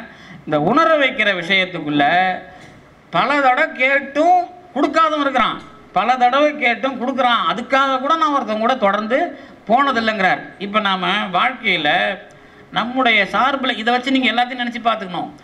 நாம் வந்து இன்னொருவர் சார்பு இல்லாமல் வாழலை யாரும். ஆனால் இன்னொருவர் சார்பு நமக்கு கண்டிப்பாக தேவைங்கிற மாதிரி, அதாவது இந்த இடம் வந்து உங்களுக்கு குழப்பம் வந்துடக்கூடாது. இன்னொருத்தர் வாழ்க்கையோட இன்னொருத்தரோட சேர்ந்து வாழறதில்ல. எல்லாரும் நீங்கள் அவங்களோட சேர்ந்து இருக்கிறீங்க, அவங்களோட சேர்ந்து வாழலான்னு நம்பிக்கை ஏற்படுத்தணும். இந்த இடத்துலலாம் குழப்பம் இல்லாமல் பேசணும் நான். ஏன்னா டமால்னு வேறு அர்த்தத்துக்கு நீங்கள் உலகியிலேருந்து விலகி போயிடக்கூடாது அர்த்தம். அதனால் நான் உலக வாழ்க்கையோடு உங்கள் வாழ்க்கையில் அடுத்த கட்டத்துக்கு தாவறதுக்கு வழி இருக்குதான்றது தான் நான் கொஞ்சம் கூர்மையாக சொல்கிறேன். புரியுதா? இதிலேருந்து நீங்கள் அடுத்தவங்க கூட வாழ்ந்தாலும் கூட இல்லாத மாதிரி வாழுங்கன்னா என்ன அர்த்தம்? அது வேறு, ஊருக்கு வாழறது அந்த மாதிரி நான் பேச மாட்டேன். இந்த ஊருக்கு வாழறதா அது மாறக்கூடாது. அதுதான் நம்ம தியானத்தில் கூட மாட்டிக்கிற இடம். அதுவே உங்களை கை கொடுக்குன்னு நினச்சிங்கன்னா ஊருக்கு வாழற மாதிரி தான் அதுவும். ஊருக்காக சட்டத்திட்டம் தான் நம்மளை வாழ வைக்கிது. ஊர் இல்லைன்னா நம்ம ஒழுங்காக வாழ மாட்டோம். அதை முதல்ல ஞாபகம் வச்சுக்கணும். ஆனால் ஊருக்காகவே வாழக்கூடாது. புரியுதா இடைவெளி? ஏங்க ஊர் இல்லைன்னா நீங்கள் யாரும் ஒழுக்கமாகவே வாழ மாட்டீங்க. ஒரு 10 பேர் ஏதோ உங்களை தாண்டி அந்த சட்டத்திட்டம் அசிங்கம் மானம் அவமானம் இருக்கிறதுனால தானே கொஞ்சம் மரியாதையாக வாழறீங்க. இல்லாட்டா அவுத்து போட்டு ஆடி கிடப்பீங்க தெரியும். அதை விட்டுட்டு தான் நம்ம இப்போ ஓரளவுக்கு ஊர் இருக்கிறதுனால ஒழுங்காக வாழறோம். அது கண்டிப்பாக தேவை. அடுத்தது என்ன அப்படின்னு கேட்டிங்கன்னா, இந்த வாழ்க்கையில் சார்பு இல்லாமல் வாழறதுக்கு நமக்கு தகுதி இருக்குதான்னு பார்க்கணும். துறவு வந்து நமக்கு கொள்கை கிடையாது. நல்லா ஞாபகம் வச்சுக்கணும். துறவுங்கிறது வள்ளல் பெருமான் நம்புகிற திருக்குறளில் அதுக்கு இடமே கிடையாது. துறவுங்கிறது ஒன்று இருக்குது. அது எப்படி இருக்குதுன்னா, பிறந்ததுலேருந்து அவனுக்கு ஆசை இருக்கக்கூடாது. அந்த மாதிரி ஆளுங்களுக்கு பேர் தான் துறவு. இந்த ஆசையில் மாட்டிக்கிட்டு நான் அதுலேருந்து விலகிறதுக்கு மூக்கம் மூடுறேன் அப்படின்லாம் அது சும்மா வேலை. புரியுதா உங்களுக்கு? அது மூக்கம் மூடினா கூட ரம்பையும் தேவதி எதிர வந்து நிற்பாங்க. விஸ்வாமித்திரக்கே வந்து நாங்கள் உங்களுக்கு வந்து நிற்க மாட்டாங்களா? அதுக்காக அந்த ரம்பை வந்து நிற்காது. தெருவில் பார்த்தா அவனுக்கு ரம்பையாக தெரியும். தப்பு இடைவெளி. புரியுதா? ஆசையில் இருக்கிறவனுக்கு அவனுங்களுக்கு எழுதுனானுங்க. விஸ்வாமித்திரருக்கு ரம்பை வந்தால் தான் இவர் எழுதுவார். நான் காசிக்கு போனேன், அங்கே ஏதோ ரம்பாலாம் இருக்குன்னு பார்த்தா தா பாண்டியன் சொற்பொழிவில் பேசுவார். வந்து அரசியல் சொற்பொழிவில் பேசுவார். நான் வந்து கங்கைக்கு போய் அங்கே என்னமோ ரம்பெல்லாம் இருக்குதுன்னு போனேன், அங்கே ஒன்றும் இல்லை, எல்லாம் பணம் தான் இருக்குதுன்னு பேசுவார் அவர். அந்த மாதிரி விஸ்வாமித்திரரை படிச்சுக்கிட்டு தியானம் இருந்தால் ரம்பவர் நினைக்காதீங்க. தெருவில் பார்க்குற எல்லா ரம்பையாக தெரியும். அதான் பேர் ரம்பை. ரம்பன்னு என்னன்னு தெரியுதா உங்களுக்கு? அழகு இல்லாததை அழகாக பார்க்குறது. ஏன்னா அப்போ தான் சொல்லுவாங்க, நமக்கு முளை குச்சியில் துணி கட்டினா கூட அவன் பொம்பளை நினைப்பான்டா. அந்த துணி கடையில் இருக்கிற பொம்மையாவது கொஞ்சம் ஒழுங்காக இருக்கும். முளகு இந்த ஊரில் வந்து இதுக்கு வயல்வெளியில் கட்டுவாங்க இல்லை பொம்மைங்க, அந்த மாதிரி கூட இவனுங்கெல்லாம் ஆசைப்பட்டுருவானுங்க. கொம்பு சுற்றினா கூட ஆசைப்படுவானுங்கன்னா அவன் அந்த மாதிரி அவனுக்கு அவ்வளோ வெறி வந்துடும் அதில், அந்த துறவில் போகிறவனுக்கு. அதுக்கப்புறம் மண்டை வச்சு அவன் சாவான். அதனால் அந்த மாதிரி துறவை திருவள்ளுவர் பேசலை. திருவள்ளுவர் பேசுறது ஆற்றின் நோற்பாரின் நோன்மை உடைத்து அப்படின்னு ரொம்ப தெளிவாக சொல்கிறார். அதாவது ஆற்றின் ஒழுக்கின் அரண் இழுக்கா இல் வாழ்க்கை நோற்பாரின் நோன்மை உடைத்து. எவன் கேட்டாலும் இந்த திருக்குறள் சொல்லுங்க. இந்த திருக்குறள்லாம் வடமொழியில் கிடையாது தம்பி. வடமொழியில் வந்து நீங்கள் ஒழுக்கம் இல்லாதவனுக்காக காளிதாசன் தெளிவாக சாகுந்தலம் எழுதி கொடுத்தான். அதை படித்து கூட நீங்கள் திருந்த மாட்டீங்க அப்படின்னு சொல்லிட்டு, ஆற்றின் ஒழுக்கின் அரண் இழுக்கா இல் வாழ்க்கை நோற்பாரின் நோன்மை உடைத்து. நீங்கள் எல்லார் வீட்லேயும் இந்த திருக்குறளை வெளியில் மாட்டிடலாம், கவலையப்படாது. ஏன்னா இந்த சாமி இருக்கிறதுலையே மோசமான பாவிகள் சாமியார்கள். ஏன் அப்படின்னு நான் சொல்கிறேன், தெளிவாக சொல்கிறேன். வள்ளலார் சொற்பொழிவில் அதெல்லாம் சொல்லித்தானே ஆகணும். ஏன் அப்படின்னு நான் சொல்கிறேன்னு கேட்டிங்கன்னா, நான் அத்தை பண்ணுறேன் இத்தை பண்ணுறேன்னு காசு கொடுங்கிறதே வேலை அவங்களுக்கு. ஊரை விட்டு போனவங்க சாமியார் கிடையாது. இல்லை, அவங்க ஏதோ வாழறாங்க, அவங்க வந்து கடவுளை அடையிறதுக்கு முயற்சி பண்ணுறான். அவன் நம்மக்கிட்ட வரமாட்டான். நான் சொல்கிறது சாமியாருங்கிற பேரில் எல்லாருமே நம்மகிட்ட வாங்கிக்கிட்டானா இல்லையா? அப்புறம் இதுக்கு அவங்க காலில் ஊந்து கும்பிட்டு அவனுக்கு கொடுக்கணும். அவனா நம்ம காலில் ஊந்துட்டு போட்டோம், பூந்து வாங்கிட்டு போட்டோம். அது பாவம்லாம் கிடையாது உங்களுக்கு. அதாவது என்னத்துக்கு எதை சொல்கிறேன்னா, அது திருவள்ளுவர் சொல்கிறாருன்னு சொல்கிறேன். ஆற்றின் ஒழுக்கின் அரண் இழுக்கா இல்வாழ்க்கை நோற்பாரின் தவம் செய்ய வருகிறவரை விட சிறப்பானது இதுதான் அப்படிங்கிறார். அந்த மாதிரி தகுதி உள்ள சீட்டை வச்சுக்கிட்டு நம்ம பிச்சைக்கார மாதிரி சாமியார் காலில் ஊந்துங்கிறமே, அது நமக்கு ரொம்ப மோசமான கேவலமான வாழ்க்கை. திருவள்ளுவர் ரொம்ப தெளிவாக இருக்கு. ஆற்றின் ஒழுக்கின் அந்த திருக்குறளை ஏதிக்கிறீங்க பாரு, யாரும் எழுத மாட்டீங்களேன்னா ஆற்றின் ஒழுக்கின், ஏன்னா அடிக்கடி எனக்கு மறந்து போயிருது. ஆற்றின் ஒழுக்கின் அரண் இழுக்கா இல் வாழ்க்கை நோற்பாரின் நோன்மை உடைத்து. ரொம்ப அதாவது திருவள்ளுவத்தில் ஒரே திருக்குறள் சொல்லுனா இதான் எனக்கு, இதுக்குள்ளே எல்லாம் அடங்கிடும். அதுக்கு தான் அவன் எழுதினான். இந்த வாழ்க்கையை தொடர்பு எங்கேயாவது சொல்லியிருக்கானா? ஒன்றும் கிடையாது. அதனால் இந்த திருக்குறள் தான் இல்லற வாழ்க்கை வாழ்கிறவன் நன்றாக அதை வாழ்ந்து அதில் அரண் கொஞ்சம் கூட அதாவது பிழைப்படாமல் வாழ்ந்துட்டா அப்பந்தான் உலகத்தினுடைய குரு. அதனால தான் நீங்கள் வள்ளல் பெருமானும் அதை வந்து தவிர்க்கலை. அம்மா சொல்கிறாங்க, அம்மாவுக்காக ஒரு விஷயம். வள்ளல் பெருமான் வாழ்க்கையில் இல்லற வாழ்க்கை வருதுன்னா நீங்களாம் அதை செட் பண்ணி பார்க்க உங்களுக்கு அவர் விட்டுட்டாரா? எந்த பொண்ணு கல்யாணம் ஆகி வெளியில் போகணுன்னு இருக்குதோ அந்த பொண்ணு அவர் வாழ்க்கையில் வந்து போகும், அவ்வளோதான் விஷயம். அந்த மாதிரி தான் நீங்கள் செட் பண்ணணும் வாழ்க்கையை வந்து நீங்கள் இவர் மேலே அவர் மேலாம் குறை சொல்லக்கூடாது. அதனால தான் சைவ சித்தாந்தம் கண்டிப்பாக தேவைப்படுது இதெல்லாம் புரிஞ்சிக்கிறதுல. அப்போ என்ன விஷயம் அப்படின்னு கேட்டிங்கன்னா, இந்த வாழ்க்கையை நான் எதிலிருந்து உள்ளே புகுந்து எதிலிருந்து வெளியே வந்தேன் அப்படிங்கிறத புரிஞ்சுக்கிறது தான். நான் என்ன பாவம் செஞ்சு உள்ளே போனேன், என்ன அருள் இருந்தே நான் வெளியே வந்தேன்.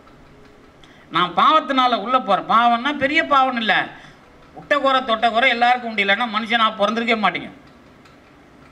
வள்ளலாரும் மனித உருவம் எடுக்கிறார், திருஞான சம்பந்தரும் மனித உருவம் எடுக்கிறாருன்னா அதில் ஒரு குறை இருக்குது. அப்படி இல்லைன்னா மனித உடம்பு கிடையாது. ஏன்னா அப்படியே இன்னொருத்தன் உடம்புக்கு தாவிடுவாங்க. அது திருமூலர் தாவிருக்கார். திருமூலர்லாம் அப்படி தாவினவர் தான். ஒரு உடம்பா இன்னொருத்தன் நல்ல உடம்பை பார்த்து அதில் தாவிடுறார். அப்படி தான் இன்றைக்கி இருக்கிற சித்தர்கள் கணக்கம்பட்டி வரைக்கும் நாங்கள் பார்த்துருக்குறோம். இதில் என்ன அப்படின்னு கேட்டிங்கன்னா, இந்த மரபை புரிஞ்சிக்கிறதுல டூப்ளிகேட்டை நீங்கள் கொண்டாந்து வச்சுக்கிறீங்க. அதாவது இப்போ கணக்கம்பட்டியாரையோ அல்லது வள்ளலாரையோ அல்லது திருமூலரையோ புரிஞ்சுக்கிறீங்கன்னா இந்த நெறியோடையே உண்மையாக புரிஞ்சுக்கணும். இதுக்கு நடுவில் நிறைய போலிங்க இருக்குது பாரு, அதை கொண்டாந்து வச்சு வியாபாரம் நடுவில் நடந்துடும். இந்த வியாபாரத்துலேருந்து வெளியே வர்றதுக்கு தான் சத் சங்கமாக இந்த மாதிரி ஒரு அமைப்புக்குள்ளே நம்ம தொடர்ந்து பேசுகிறதெல்லாம் அதுக்கு காது கொடுக்கறது ரொம்ப முக்கியம். காசு கொடுக்குறது இல்லை, காது கொடுக்குறது. நீங்கள் காசு என்கிட்ட கொடுக்காதீங்க. அப்போ வந்து அந்த அந்த கொடுக்குற விஷயம் அப்படின்னா எனக்கு அதுக்குள்ளே இருக்க வைக்கிறது. நான் எதனால் உள்ளே போனேன், எதனால் வெளியே வந்தேன், இது புரியணும். இது புரியல அப்படின்னு சொன்னீங்கன்னா உங்கள் வாழ்க்கையில் பிரச்சனைகள்லேருந்து வெளியே வர முடியாது. அது தனியாக தான் எரியாது. ஞாபகம் வச்சுக்கணும். எது தனியாக எரியாது? உங்கள் வெனை தனியாக எரியறதுக்கு எதுவுமே இல்லை. நான் ஒன்றா இதை யார் கூட ஒன்றாலும் சண்டை போட தயாராக இல்லை. அதாவது என்ன அப்படின்னா, வினை எந்த ஒன்றிலும் எரியாது. எங்கள் அம்மா ஔவையார் சொன்னது. அவங்களோட பெரிய ஆள் யாரும் வினையை பற்றி பேசலை. எனக்கு தெரியும். ஏன்னா பெண்களால் தான் அது தெளிவாக பேச முடியும். ஆண்கள் வந்து கொஞ்சம் அமைக்கி தான் வாசிப்பாங்க. ஏன்னா அவங்க ஏற்கனவே பெண்கள் கிட்ட தான் அவங்க பெண்களை தொடாமல் ஒன்றும் திருஞான சம்பந்தர்லாம் ஒன்றும் என்ன பண்ணல, ஜோதிக்கெல்லாம் போகல. அப்பரடிகள் போனார்னா அது வேறு விஷயம். அவர் சமணத்தில் முதல்ல பேக்ரவுண்டில் போயிட்டார். அதனால் அவர் அதுக்குள்ளே இல்லை. ரெண்டாவது அக்கா அம்மா வாழ்க்கையை பார்த்து அது உள்ள ஒரு ஞானம் அடையுது. அவர் பெண் வாழ்க்கையினுடைய முடிவு எடுத்துவர். அவர் அதாவது ஒரு அக்காவை பார்க்குறாரு, அம்மா அப்பாவை பார்க்குறாரு. அம்மா வந்து உடன்கட்டை ஏறுற மாதிரி ஆகிப்போச்சு அப்பா கூட. அதுக்கப்புறம் அக்கா வந்து அது ஏறாமல் நிற்கிறாங்க. இந்த மாதிரி ஒரு விஷயத்தை சந்தித்து எப்படி இருப்பான்? நம்மளால ஒரு பொண்ணு வாழ்க்கை கடக்கூடாது தானே இருப்பான். புரியல அது உங்களுக்கு? சும்மாலாம் அப்பரடிகள் உடனே அதை வயிற்று வலி அப்படிலாம் பார்க்கக்கூடாது. ஒரு பெண் வாழ்க்கையில் எப்படிப்பட்ட முடிவை எடுக்கிறார்கள். ஒரு அம்மா அப்பா கூட சேர்ந்து எரியிறாங்க, அது எவ்வளோ கொடுமை. அக்கா எனக்காக எரியல, அவங்களும் அந்த நிலைமை. அப்போ இந்த விஷயத்தில் முடிவெடுக்கிற ஒரு மனுஷன் பார்க்குறாரு, பெண்கள் நம்மளால் ஒரு பெண்ணோட வாழ்க்கை கிடக்கூடாது அப்படின்னு தெளிவாக முடிவெடுக்கிறார். அவங்களாம் அப்படி இல்லை. அவங்க இல்லற வாழ்க்கைங்கிறது கண்டிப்பாக மறுக்கப்படாத ஒன்று. திருஞான சம்பந்தர், சுந்தரர், மாணிக்கவாசகர் இவங்கெல்லாம் அதில் வர்றவங்க. அதனால் நீங்கள் வாழ்க்கையை புரிஞ்சிக்கிறதுல கொஞ்சம் கவனம் இருக்கணும். அதில் தான் வள்ளல் பெருமானுடைய வாழ்க்கையை புரிஞ்சிக்கிறதுலையும் கவனம் இருக்கணும். அதுக்குள்ளே நிறைய விமர்சனம் வரலாம், அதை பற்றிலாம் எனக்கு கவலைப்படாதீங்க. உங்களுக்கு டெஸ்ட் இருக்குது இல்லை, அந்த மாதிரி வள்ளலாருக்கு டெஸ்ட் இருக்காதா? அவர் மட்டும் அவர் கடக்கணும், உங்களுக்கு சாட்சியாக இருக்கணும்.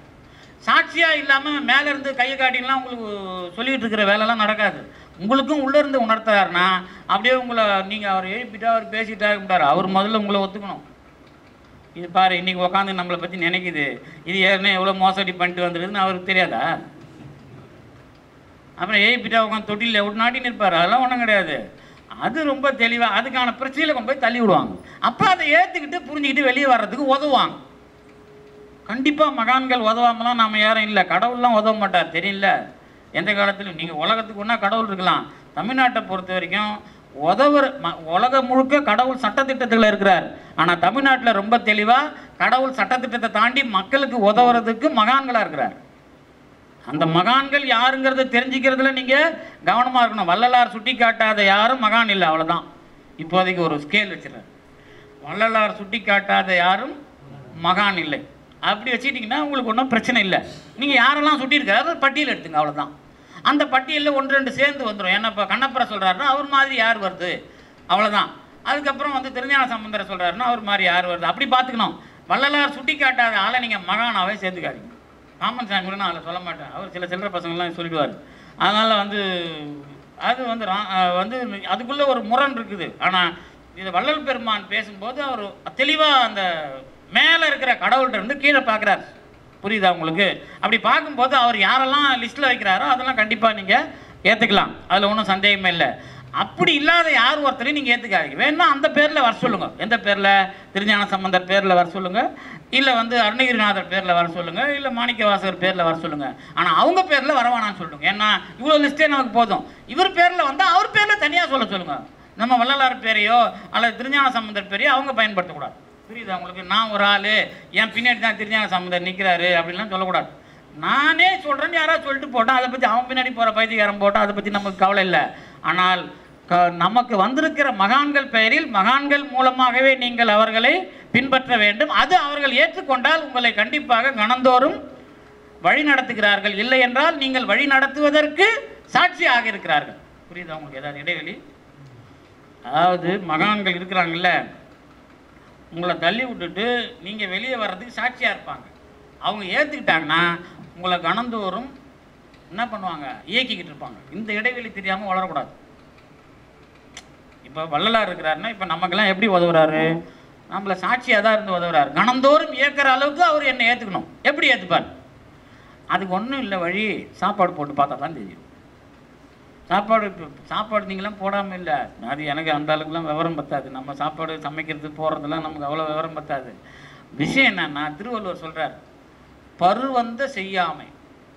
அதாவது அந்த ஒரு திருக்குறளை நீங்கள் பார்த்து எழுதிக்கிட்டிங்கன்னா, உணவில் இந்த பிறப்பினுடைய பருமையை ஒழிக்கிறது உணவு கொடுக்கறது மட்டும் எழுதியிருக்கார். வள்ளலார் அப்படியே எழுதியிருக்கார்.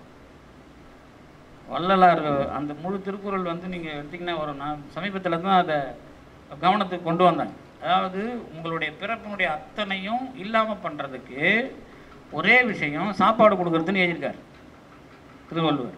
அதில் அந்த பருவந்த அப்படின்னு ஒரு வார்த்தை வரும். அந்த பருவந்தங்கிற வார்த்தையை ஆராய்ச்சி பண்ண போய் தான் எனக்கு அது பிடிச்சது. அப்போ தான் அந்த பிறப்பை மென்மையாக்குதல்னா என்னன்னா, இனி வரப்போகிற பிறப்பெல்லாம் ஒழிக்கிறது. அது உணவு கொடுக்கறதுனால மட்டும். அப்படி ஒரு திருக்குறளில் மாஸ்டர் பீஸ் அந்த திருக்குறளும். எதுக்கு? மரணமில்லா சன்மார்க்க வள்ளல் பெருமானுடைய கொள்கைக்கான ஒரு மிகப்பெரிய மேற்கோள் அது. அந்த மேற்கோள் என்னன்னா, உங்களுக்கு வள்ளல் பெருமானே உங்களை வழிநடத்த வேண்டுமானால் திருஞான சம்பந்தர் உலகத்துக்கு, காரைக்கால் அம்மையார் உலகத்திற்கு சொன்ன அந்த உணவு கொடுக்கிற அறம் உங்களுக்கு எந்த அளவில் கை வந்திருக்கிறது என்பதை மதிப்பீடு செய்தால் வள்ளலார் உங்களை கணந்தோறும் வழி நடத்துகிறார். அதுதான் வள்ளலார் உணர்த்துவார். நேராக உணர்த்துறது அப்படின்னா சாட்சியாக உணர்த்துறது. சாட்சியாக உணர்த்துறதுக்கும் இந்த சாட்சியில் நாமெல்லாம் வள்ளலார்கிட்டே இல்லைன்றதுக்கு தான் அந்த உதாரணம் சொன்னேன். எந்த உதாரணம்? ஃப்ரிட்ஜ் வாங்க போனால் வாஷிங் மிஷினை கேட்டுக்கிட்டு இருந்தான் அப்படின்ற உதாரணம்லாம் பொய்யை பேசிகிட்டு இருக்கிறது. அது வந்து உணர்த்துதலே இல்லை, அது கற்பனையை பண்ணுறது, ஏமாத்துறது.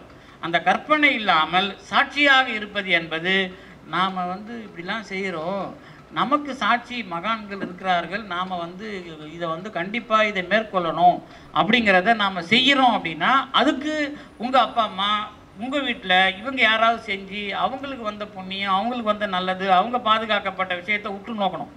இப்போ நாம் ஒரு நல்ல குடும்பத்தில் பிறந்திருக்கோம். நல்ல குடும்பம்னா எப்படின்னு கேட்டிங்கன்னா, என்ன பிரச்சனை இருந்தாலும் சாப்பாடு கொடுக்குறதுல ஒளிவு மறைவு இல்லாமல் வாழறது தான் நல்ல குடும்பம் எனக்கு தெரிஞ்சு. வேறு ஏதாவது ஐடியா இருக்கா? நல்ல குடும்பம் அப்படின்னா வாழற குடும்பத்தில் உங்கள் மனைவி மக்கள்லாம் வாழறோம்ல, இந்த மறைவு இல்லாமல் இந்த சாப்பாடு கொடுத்தா இவ திட்டுவா போலுத அப்படின்னு இல்லாமல், உங்களுக்கு தெரியல ராமானுஜர் கதை என்னன்ட்டு. அந்த அம்மா குரு, அவர் வந்து குரு அவர் எங்கே போனார் தெரியல, அன்னைக்கு குளிக்க போனாருங்கிறாங்க.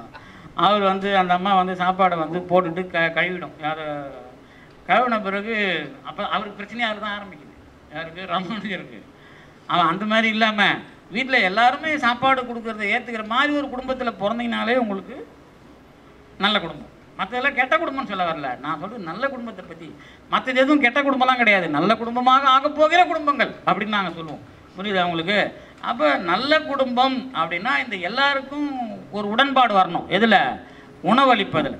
அந்த உடன்பாடு வந்ததுன்னா நீங்கள் உண்மையிலேயே வந்து என்னது 12 தான், அது இன்னும் 1/2 மணி நேரம் பேசலாம் என்ன. அதாவது வந்து அந்த தன்மைக்குள்ளே நீங்கள் என்ன பண்ணணும் அப்படின்னு கேட்டிங்கனாக்கா, நான் ஏன்னா நடுவில் வரப்போக பார்த்து ஒருவேளை டைம் ஆகிட்டா பொழுதுன்னு நினச்சேன். இப்போ அதனால் என்ன அப்படின்னு கேட்டிங்கன்னா, நான் நல்ல விஷயம் அப்படின்னாலே நீங்கள் நல்லா பார்த்துக்கணும். இந்த சத்து நெறின்னு எழுதுறாங்கிட்ட சன்மார்க்கன் வள்ளல் பெருமான் எழுதுறாருல, அவர் எழுதுறதுக்கு வேறு காரணம். சன்மார்க்கன் வடமொழி பெயர் கொடுத்ததுக்கு காரணம் இருக்குது. ஆனால் அதுக்கு முன்னாடிலாம் ஔவையார் நல்வழி, அப்புறம் வந்து சிவபிரகாசர் நன்னெறிலாம் கொடுத்து பார்த்துட்டாங்க. அது மக்கள் அதை வந்து தீண்ட கூட மாட்டுறாங்கன்னு தான் அவர் சன்மார்க்கன் பேரை வச்சார். ஏன்னா வள்ளல் பெருமான் கொள்கை, அவருக்கு கொள்கை முக்கியம் இல்லை, இந்த பசங்க எதை சொன்னால் எந்த வழியில் சொன்னால் கேட்பானுங்கன்றதும் முக்கியம். அது ரெண்டும் சேர்த்து தான் நம்ம பேசிகிட்டு இருக்கிறோம். அது இல்லாமல் நீங்கள் யாருமே பேசக்கூடாது. இப்போ நாம் பேசுகிறோன்னா நாம் பாட்டு ஒரு தனி உலகத்தில் பேசிகிட்டு இருக்கக்கூடாது. நான் பேசுகிறது நம்ம வாழ்க்கையோட சம்மந்தப்படுத்தி அதுலேருந்து கொஞ்சம் கடக்கணும். அப்படி இல்லைன்னா நான் சொற்பொழிவு காசு வாங்கிட்டு பேசணும். இப்போ காசு வாங்கிட்டு பேசுகிற சொற்பொழிவு தான் நான் சொன்னது கொஞ்சம் நேரத்துக்கு முன்னாடி. ஃப்ரிட்ஜ் வாங்க போனான், வாஷிங் மிஷினை காட்டினுக்கிறான், அவன் ஒரு 5000 10,000 50,000 வாங்குவான். நான் வந்து அப்படி இல்லை. அதனால தான் நாம் வாழ்க்கையை, அதாவது திருநாவுக்கரசர் என்ன சொல்லுவார்னா, இந்த உலகத்தில் மக்களெல்லாம் ஆமை நினச்சிட்டு இருக்கிறான் நிறைய பேர். நானும் ஆமை தான். எப்படின்னாக்கா, ஆமையை சுட்டு சாப்பிட்றதுக்கு முன்னாடி தண்ணியில் போட்டு விர வச்சு கொதிக்க வைப்பானுங்க. அப்போ கொஞ்சம் சூடு ஏறினவுடனே அது குஷியாக விளையாடிக்கிட்டு இருக்கோம். அந்த மாதிரி நிறைய பேர் குஷியாக பேசிட்டு வாழ்க்கையை ஓட்டிகிட்டு இருக்கான். அவன் குஷியாக பேசினா பரவாயில்ல, இந்த குஷிப்படுத்தி பேசுகிறான் பாருங்க. ஆன்மீகத்துலேயும் குஷி உண்டு. இந்த மாதிரி கேட்குறது நீங்கள் குஷியே அதிகம் ஆன்மீகத்தில் தான். மற்றவனாவது வந்து அவன் அதுக்கான வேலையை பார்க்க ஆரம்பிச்சிருவான், அது நொந்து நூலாகி செத்து போயிடுவான். இவன் அப்படி கிடையாது. கொஞ்சம் குசுன்னு இவன் போய் ஆன்மீக சொற்பொழிவு கேட்குறங்கிற பேரில் அடங்கவே மாட்டான் அவன். எனக்கு தெரிஞ்ச ஆன்மீக சொற்பொழிவுங்கிற பேரில் அன்னைக்கு அடங்காமல் குஷிப்படுத்திக்கிறது, அதாவது செயல் இல்லாமல் குஷிப்படுத்தி கொள்ளுகிற வேலையை செய்கிறது ஆன்மீகம். அதனால தான் நான் அருள் நெறின்னு மாற்றினேன். செயலுக்கு வராமல் உங்களை பேசியே ஏமாத்துறேன். இந்த பேசி ஏமாத்துறது அப்படிங்கிறது வந்ததுனாலே உங்களை செயலுக்குள்ளே வருகிற உண்மைத்தன்மை ஒழிஞ்சு போகும். அந்த செயலுக்குள்ளே வராதனால தான் அவங்க மக்களை குஷிப்படுத்தினா என்ன பண்ணுவாங்க? காசு கொடுப்பாங்க. அப்போ வாங்கி பாக்கெட்டில் போட்டு வரலாம். அது நியாயம் தானே. நிறைய பேர் அப்போ தான் வேலை ஒழுங்காக நடக்கும். யாருக்கு? அந்த காசு கொடுக்குறான் பாரு கம்பெனிக்காரன், அவனுக்கு வேலை ஒழுங்காக நடக்கும். உங்களை கொஞ்சம் அஜால் குஜால்ன்றாங்களா, அதான் அது. சும்மா அதை நான் குஷின்னு சொல்லிட்டு இருக்கிறேன். நல்லா புரியணும்னா அஜால் குஜால் வேலை பண்ணால் தான் அவன் வேலையும் நடக்கும். ஏன்னா இப்போ கார்பரேட் கம்பெனிலாம் யோகாவுக்கு ஏன் அனுப்புகிறான்? அந்த பையன் மைண்டில் கொஞ்சம் வேலையை நடுநடுவில் வாங்கணும். 2 யோகா கொடுக்குறான் அவன், தெரியும்ல உங்களுக்கு. ஒரு யோகா வந்து காசு கொடுத்து ஹியூமன் ரிசோர்ஸ் மூலமாக உட்கார வச்சு உங்கள் மனசை ரெக்கவர் பண்ணுறது. இன்னொன்று சின்ன பசங்களாக போட்டு நல்ல ட்ரெஸ் போட்டு அழகு நிலையத்துக்கு போய் வர வச்சு அது ஒரு யோகா கொடுக்குறான். 2 யோகாவும் விட்டுனா இருக்கிறான் அவன். புரியல ஒன்றும். ஒரு நல்ல அழகான பெண்கள் மூலமாக ஒரு பார்வை யோகா, இன்னொன்று கண்ணை மூடிட்டு ஒரு யோகா. 2 யோகா பண்ணால் தான் வேலை போகா. புரியுதா? அப்படின்னா சோகா என்ன அப்படின்னா சோகா தானே. அப்போ அவன் தெளிவாக தெரிஞ்சுக்கிட்டு தான் அந்த வேலையை பண்ணுறான். நமக்கு அது இல்லை. ஒவ்வொன்றும் அடிப்பட்டு நொந்து உண்மையை தெரிஞ்சு மேலே ஏறுறதை ஏற்றுக்கணும். அடிப்படாமல் உண்மை தெரிஞ்சுக்கிறத சொன்னீங்க அப்படின்னா நீங்கள் கோவிந்தா. அதனால் வந்து நான் அடிப்பட்டு அதுக்குள்ளே அதுதான். அதாவது என்ன சொல்கிறாங்க, இந்த இவ்வளோ பாவத்தை ஏன் லிஸ்ட்டு போடுறாங்க? இவ்வளவும் வள்ளல் பெருமான்லாம் வந்து இவ்வளவு வருத்தப்பட்டு கஷ்டப்பட்டு தானே வெளியே வந்திருக்கிறாரு. அவர் பிறந்ததுலேருந்தே அவருக்கு கையில் கொடுத்து கடவுள் வந்து சிதம்பரம் தரிசனம் கொடுத்தா கூட அதுக்கப்புறம் அவங்க அப்பா இல்லையே. அப்போ சிதம்பரம் பார்த்தா அவங்க அப்பா செத்து போயிட்டாரு. ஜோசிக்காரங்கிட்ட கேட்டால் அப்படி தான் சொல்லுவான். சிதம்பரத்துக்கு போனதுல தான் அவங்க அப்பா செத்தார் ஏஜாலும் எழுதிடுவான் அவன். அப்போ அதுக்கப்புறம் இங்கே கொண்டாந்து விட்டு சென்னையில் அவங்க அம்மா விட்டு அதுக்கப்புறம் இங்கே கொண்டாந்து பேச விட்டு அவங்க அண்ணனுக்கு உடம்பு சரியில்லாமல் அதுக்கப்புறம் ஒரு 25 வருஷம் காணாமல் போகுது வாழ்க்கையில். ஒரு 25 வருஷம் அந்த மனுஷன் எவ்வளோ கஷ்டப்பட்டுருப்பார். இதில் நிற்கிறது. நாம் ஜாலியாக ஐஸ்கிரீம் வாங்கி சாப்பிட்டு வாங்கிக்கிறோம். அவர் விற்ற ஐஸ்கிரீமை வாங்கி தானே நம்ம வாயில் விட்டு சப்பின்னுக்கிறோம்ப்போ. ஆனால் அவர் 30 வருஷம் அந்த ஐஸ்கிரீம் தயார் பண்ணுறதுக்கு எவ்வளோ வேலை பார்த்துருக்காரு. அப்போ அந்த 30 வருஷத்தினுடைய உழைப்பை நீங்கள் கடவுள் உடனே தூக்கி கொடுத்தாரா? இல்லை. திருஞான சம்பந்தருக்காவது உடனே தூக்கி கொடுத்தது, அந்த புள்ள போய் பாடிச்சு, அது பாட்டாக பாடிச்சு. ஏன்னா அந்த வேலை அதான். இவருது அப்படி கிடையாது. இது உழைப்பு உரிமை. அதனால தான் என் உரிமை நாயகன் என்பார். அவர் அப்படி இல்லை. அவர் இங்கெல்லாம் போங்க, எங்கள் கோயிலுக்கு போங்க, அந்த சாமியை பாருங்கள், இதுக்குள்ளே போங்க எல்லாம் சொன்னார். அவர் சாமியை அப்படி சொல்லலைன்னா இவர் சொல்கிறது நடக்காது. புரியுதா? உடனே திருஞான சம்பந்தரம் மட்டம் பண்ணுறேன்ட்டு போகிறீங்க. அவர் அப்படி சாமியை கொடுக்கலன்னா இவர் சொல்ல போகிற சாமி கிடைக்கவே கிடைக்காது. அப்படி தான் நம்மளாம் வாழ்ந்துட்டுருக்குறோம். அப்படி தான் நம்ம வாழ்க்கையை கடந்துக்கிட்டு இருக்கிறோம். அதனால் அவர் சாமியை கொண்டு போய் கோயிலில் வச்சு அது ஆசாமி கையில் போய் மாணிக்க வாசகர் அதை வேணான்னு சொல்லி அதுக்கப்புறம் தான் மறுபடியும் இதுக்கு வரோம். இது இவ்வளோ வேலை நமக்கு எதுக்கு மறுபடியும்? அப்போ இந்த நாட்டில் நாங்கள் சொன்ன விஷயத்தை, அதாவது சன்மார்க்க சங்கத்தவர்களுக்கெல்லாம் ஒரே வேண்டுகோள் தான் இந்த டிவி மூலமாக. என்ன வேண்டுகோள்னா, இந்த நாட்டில் சொல்லப்பட்டிருக்கிற விஷயத்தில் முதல்ல இந்த திருஞான சம்பந்தரெல்லாம் வள்ளலார் மறுக்கலை. அதானே? சைவ சித்தாந்தத்தை மறுக்கிறது வேற. சைவ சித்தாந்தங்கிறது திருஞான சம்பந்தரை வச்சுக்கிட்டு பண்ணுற வியாபாரம். திருஞான சம்பந்தர் வியாபாரி கிடையாது. புரியுதா உங்களுக்கு? திருஞான சம்பந்தரை வச்சுக்கிட்டு பண்ணுற வியாபாரம் வேணாம் உங்களுக்கு. ஆனால் திருஞான சம்பந்தர் வேணும், அதை மறந்துடக்கூடாது. இதெல்லாம் சொல்லி இதுக்கு மேலே சொல்கிறதுக்கு இங்கே யாரும் வராதிங்க, நாங்கள் நிறைய வச்சுருக்கிறோன்னு சொல்ல கற்றுக்குங்க. என்னது? ஏன்னா வள்ளலார்லாம் வந்த பிறகு இங்கே ஈசா நமக்கு தேவைப்படாது இல்லை. வள்ளலார்லாம் வந்த பிறகு வேதாத்திரி தேவைப்படாது இல்லை. இப்போ நமக்கு என்ன அப்படின்னு கேட்டிங்கன்னா அதை வேற இடத்துல பேசுங்க. நான் புரியுதா உங்களுக்கு? அப்போ வள்ளலார் எனக்கு வீக்காக போயிடுறாரா இல்லையா? எனக்கு வள்ளலார் மேலே கோவம் உங்களுக்கு ஏன் வரமாட்டேங்குது? அப்படி வள்ளலார்னு ஒரு உரிமை நாயகன் ஏன் சொல்ல மாட்டேங்க? அப்போ சப்பையா வள்ளலார்? பாம்பன் சாமி கிட்ட மட்டும் அது கிடையாது. அங்கே போனீங்கன்னா அவனுக்கு சண்டைக்கு வந்துடுவாங்க நம்ம ஆளுங்க. ஆனால் அங்கேயும் நான் வள்ளலாரை பற்றி சொல்லியிருக்கிறேன். எப்போ அவர் அருட்பெருஞ்சோதின்னு சொன்னது இவர் மகாதேஜ மண்டலம்னு சொல்லியிருக்காரு. வடமொழியில் தத்துவத்தை பேசி அதை அந்த மெத்தடில் புரிய வச்சிருக்காரு பாம்பன் சாமி. இவர் ரொம்ப தமிழில் தெளிவாக லேமேன்லேருந்து எல்லாருக்கும் படித்தவனுக்கு பாம்பன் சாமின்னா படிக்காதவனுக்கு வள்ளலார். வெறும் படிக்காதவன் இல்லை, வாழ்க்கையை நீங்கள் எந்த வகையிலையும் படிக்காமல் திருந்தி அதுக்குள்ளே அடையணும் அப்படின்னா இதுதான் வள்ளலார் தான். அப்போ நமக்கு கோவம் வரணுமா இல்லையா? அவரை வச்சுக்கிட்டு சண்டை கண்டு போகிறதுக்குள்ள நமக்கு அவர் கருணை சொன்னார்னு அப்படி ஏமாத்துறதுக்கு பயன்படுத்துறது. வள்ளலார் கருணை சொன்னார்னு பெரிய வீரத்தை நீங்கள் ஒழிக்கணும். ஆனால் வீரத்தை வியாபாரம் பண்ணுறதுக்கு கருணையை பேசக்கூடாது. இப்போது சுடுன்னு நிறைய சினிமாவில் காட்டுவான். அதாவது படத்தை வேகமாக எடுத்துன்னு வருவான். கடைசி நேரத்தில் இவன் சுட்டு துப்பாக்கி சுட்டு வருவான். அவன் மட்டும் என்ன சுடணும், இவன் சுட மாட்டான். அந்நேரத்துக்கு நமக்கு ரப்பர் மாதிரி இருக்கும் படம். அப்படி நிறைய படம் பார்த்தது இல்லையா? அப்போ தான் பெரிய சீன்லாம் ஓடிக்கிட்டு இருக்கும். அந்த செகண்டில் முடிய வேண்டிய படத்தை அப்போ தான் 5 நிமிஷம் ஓட்டுவான் அந்த டைரக்டர். அந்த மாதிரி ரப்பர் வேலை பார்த்துட்டு இருக்கக்கூடாது. பெரிய வீரம் உங்களை தொலைக்கக்கூடாது. நின்று பாருங்கள், நிற்க முடியுன்றார் வள்ளலார். வள்ளலார் உரைநடையில் எழுதுறார். நான் இங்கே பல தடவை அந்த அந்த அந்த மேற்கோளை படிச்சுருக்கேன், உங்களுக்கு தெரியும். சன்மார்க்கியாக இருக்கிற ஒருத்தனுக்கு உரைநடை பகுதியில் நீங்கள் படித்து பாருங்கள். சன்மார்க்கியாக இருக்கிற ஒருத்தனுக்கு முதல்ல எதிரியை நீங்கள் அற வாழ்க்கையில் வீழ்த்தணும். எதிரியை நீங்கள் சன்மார்க்கியாக மாறிட்டீங்கன்னா உங்களுக்கு எதிரியே உங்கள் எதிரில் வராத மாதிரி உங்கள் வாழ்க்கையை மாற்றி அவனை மாற்றி அனுப்பிச்சிடுவாங்கன்றாங்க. அதாவது நீங்கள் ஜீவகாருண்ய ஒழுக்கத்துக்காக பேசுகிற அந்த சன்மார்க்க விளக்கத்தெல்லாம் படிச்சிங்கன்னா கடைசியில் அவர் அதை எழுதியிருக்கிறார். இங்கே நீங்கள் அதாவது சன்மார்க்கியா பரசிவ இந்த சன்மார்க்க விண்ணப்பம் அதில் கடைசி பக்கத்தில் வரும். அது எடுத்து படிங்க நீங்கள் எல்லாரும். அதில் ரொம்ப தெளிவாக ஒரு சன்மார்க்க வாழ்க்கை வாழ்கிறவன் அதுதான் உள்ளொன்று வைத்து புறம் ஒன்று பேசுவார், உறவு கலவாமை வேண்டும் முதல்ல தொடங்கினது. இப்போது நீங்கள் சன்மார்க்கத்தில் வாழ போகிறீங்க. போகும்போது அப்படியே கையை காலை கட்டிங்கன்னா ஜீவகாரணத்தில் நிற்கக்கூடாது. முதல்ல நமக்கு என்ன சீட்டு கிடைக்கும்னா, நான் அறத்தில் ஜெயிக்கிறேன், நியாயம் வென்றதுன்னு ஒரு சீட்டு வாங்கிக்கணும். என்னது, உங்கள் பக்கம் நியாயம் ஜெயிச்சுதுன்னு ஒரு சீட்டு வாங்கிக்கணும். வாங்கின பிறகு அநியாயம்லாம் வரும் உங்ககிட்ட. அந்த அநியாயம்தான் வேணே. எந்த அநியாயம்?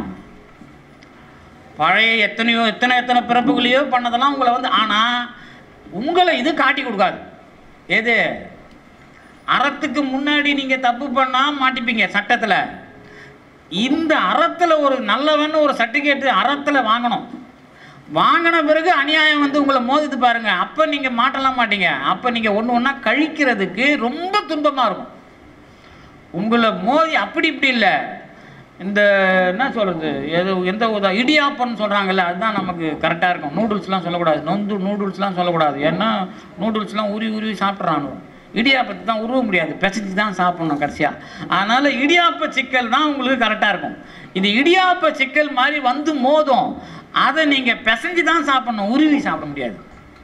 இந்த பிசைஞ்சு சாப்பிட்ற காலத்தில் உங்களுக்கு எது வராது?